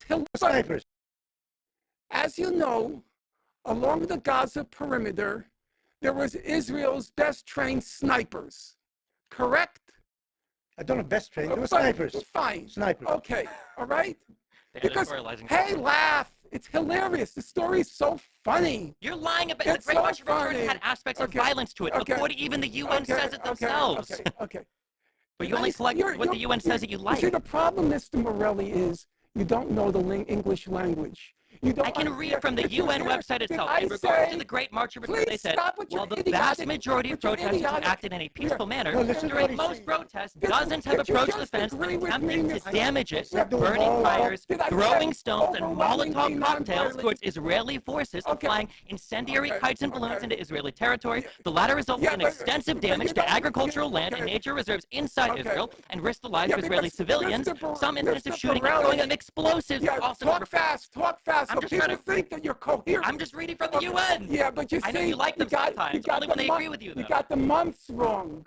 You got the months wrong. We're talking about the beginning in March 30th, 2018. You just described that march as mostly peaceful. Okay, allow me to finish. So there were the snipers, okay? Now you find it so far-fetched. Israelis purposely, deliberately targeting civilians? That's such a far-fetched idea. An overwhelmingly nonviolent march. What did the international It wasn't a investigation? march, it was a campaign. Yeah, which whatever went you on want to for- call for it. months. Whatever you want to call Months. it. Yeah. What did the UN investigation find? Well, he just read It it. found. I read the report. I don't read things off of those machines. I read the report. What did it find? Brace yourself. You thought it was so funny, the idea. Suffering of civilians or suffering of anyone, it's at the obvious joyful camaraderie in the room. So I'm enjoying it, and also the joy of learning. So thank you. Can we talk about the targeting civilians? It won't be a short answer. Do you think there is a policy top down from the IDF to target civilians? That's one thing. A second thing is He said yes. when I understand. Yeah, sure. Okay, yeah, that's fine. Okay, but then the second thing is, or there's two distinctions I want to draw between. I think Benny would say this. I would say this. I'm sure undoubtedly there have been cases where IDF soldiers, for no good reason, have targeted and killed Palestinians that they should not have done. That would be prosecutable as war crimes, as defined by the Rome Statute and the ICC. some have been prosecuted. Yeah, and I'm According to absolutely you sure. and Hold on, your wait, book, wait, wait. practically none. I'm sure According to you and your book, I'm practically none. sure that we would all agree for soldiers that happens. But I think that it's important.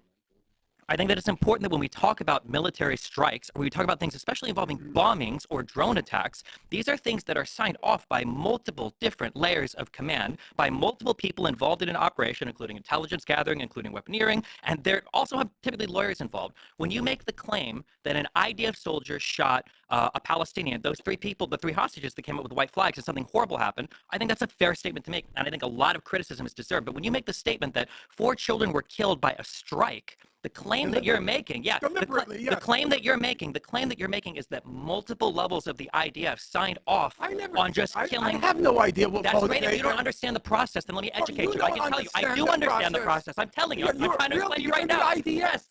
No, You've basic studied military. the You can IDF. ask anybody that's Aside talked from about. Wikipedia, can you Yes, tell you me can what talk your to knowledge people. of You the can talk IDF to is? people who Apart from work in the Wikipedia, military. What's your knowledge of the You know what? IDF? The audience can look this up. Do you think that bombing and strikes are decided by one person in the field? Do you think one person I is in control respond of to an that? airplane or a Trying to drone tell you strike? is a pilot doesn't do it on Yes, his own. strike Can I cells have respond? entire apparatuses hierarchy. that are designed to figure out how to strike and who to strike. So when you say that 4 children are targeted, you're saying that a whole apparatus is You trying make to my murder argument better than 4 me. Palestinian You children. make my argument which is better a than me. ridiculous argument. Because, really, that it's impossible at the command level. It's impossible at the command level. But you said that they couldn't have done it at the bottom if it weren't also You at just the need top. to, you don't understand the strength of the I don't claim that you're understand. making. You're With saying all that due from a respect, top-down level, that lawyers, multiple commanders, and all these Mr. people Bonnell, signed do off not tell me on what I don't killing understand. 4 Palestinians. It's true. Children. It's true. I don't spend my nights on Wikipedia. I read books. I admit that as a singular. Waste of time. Yeah, I know books are a waste of time. With all due regard, Well, there. really are. The only thing you take from them are 2 or 3 quotes that you. That's what is Steven saying here when he says that's a waste of time? By the way, you're wasting time. I was thinking on one hand, he's saying you're wasting time saying in this debate that you're reading books. You're wasting, like, you're trying to buy time. And I think Stephen would say that because Stephen is well aware of that as being one of his tactics. He's like, I do that. Ooh, you're doing that. I can tell when someone's doing that because I do that too. Right? Or you could take it as Norman took it, which is saying reading all those books of yours is a waste of time. That's a waste of time to read books. That's how Norm took it. Which I think is a fair way to interpret that because of what he said and how he said it. But I'm almost thinking he was saying, like, you're just trying to, like, fill time in this debate. I completely respect the fact, and I'll say it on the air, as much as I find totally disgusting what's come of your politics, a lot of the books are excellent. And I'll even tell you, because I'm not afraid of saying it, whenever I have to check on a basic fact, the equivalent of going to the Britannica, I go to your books. I know you got a lot of the facts right. Benny Moore's books I would never say books are a waste of time, and it's regrettable to you that you got strapped with a partner who thinks that all the wisdom, He didn't say they're a waste of time. I'd like to respond to what you were saying. I think the question that we're trying to answer, I think you don't understand Israel, you know. Let me finish, really please. understands Israel. I think how it works. I think we're all agreed that Palestinians have deliberately targeted civilians, whether we're talking about Hamas and Islamic Jihad today or previously. I prefer the word murdered and raped rather than targeted. Targeted is too soft for what the Hamas did. I'm okay with I'm not talking about. I'm talking about this now. Yeah, but I'm trying to answer his question. Yeah, okay. Historically, there is substantial evidence that Palestinians have targeted civilians, whether it's been incidental. Thematic is a different discussion. I don't want to get into that now.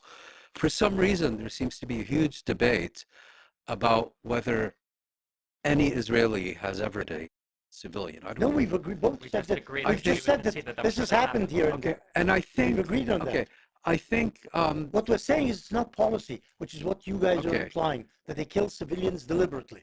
If I understand you correctly, you're that none of these attacks could have happened without going through an entire chain of command. For strike cells that are involved in, like, drone attacks or plane attacks. Yes. Or, yes. My understanding of the Israeli military, and you could perhaps, you've served in it, you would know better. It's actually a fairly chaotic organization. No, that's not true. Especially not the Air Force. Extremely organized. The Air Force works in a very organized fashion. As he says, with lawyers, a chain of command, and ultimately the pilot drops the bomb where he's told to drop it. In Protective Edge, was that 200 strikes in like 60 seconds, I think? I think at the opening of Protective Edge, like the coordination between. You're talking about 2008. I think Protective Edge was 2014. But I'm just saying that the coordination in the military is pretty tight. My understanding of the Israeli military, especially, is that it's quite chaotic, and there's also a lot of testimonies from Israel. But be that as it may, okay, I'm prepared to accept both of your contentions that it's a highly organized and disciplined force. The Air Force, under any scenario, is going to be more organized than the other branches. And you're saying such a strike would have been inconceivable. Well, I'm not necessarily saying inconceivable. I'm just saying that that would have required you're basically murderous intent for so many different levels. I don't think good evidence has been presented to say that that's your basic claim is that it would be fair to assume that such a strike could have only been carried out with multiple levels of authorization and signing off. Okay, let's accept that for the sake of argument.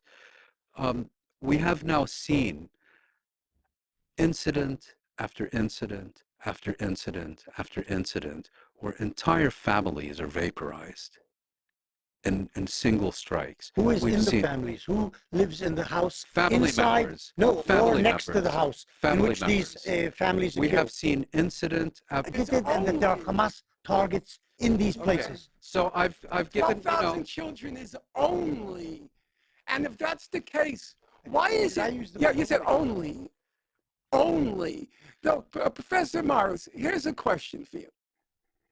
If we take every combat zone in the world for the past 3 years, every combat zone in the world. In Vietnam, the Americans killed a million I'm not people. talking about Vietnam. I was 40 million. I was in the anti-war movement. So don't strap me. A million people in Vietnam. Fine.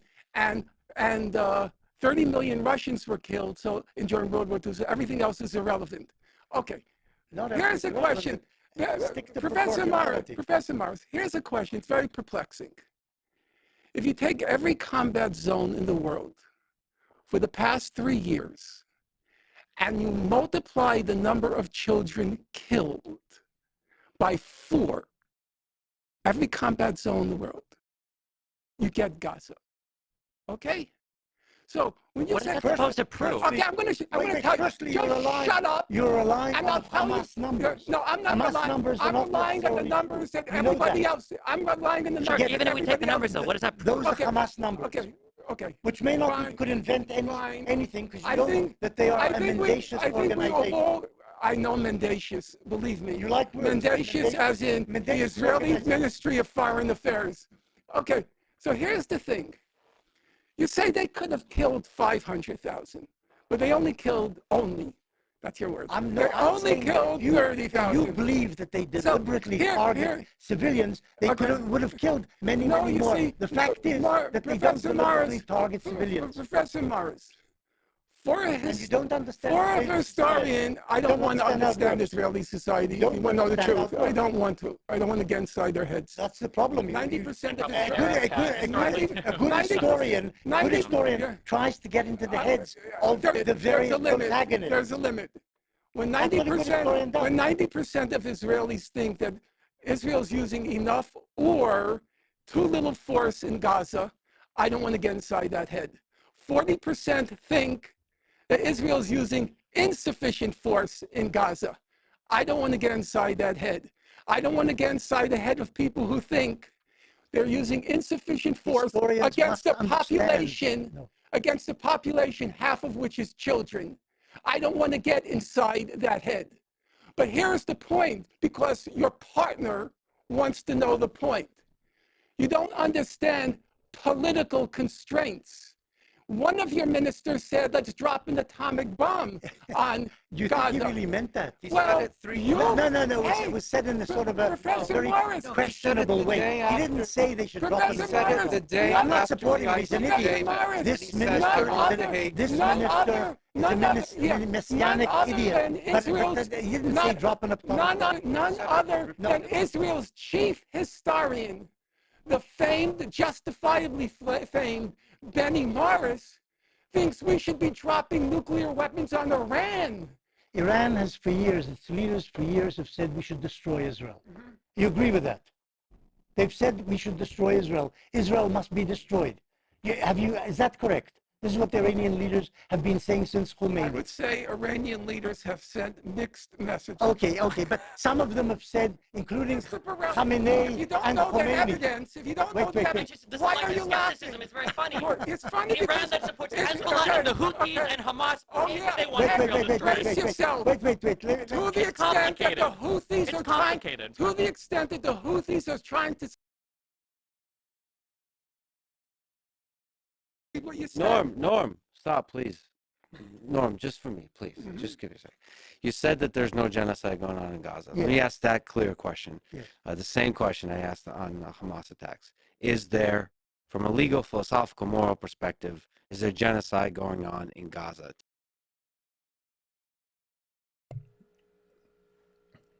All right, that's our cliffhanger. That's going to be the official end of hour 3 right there. So let's call it a night.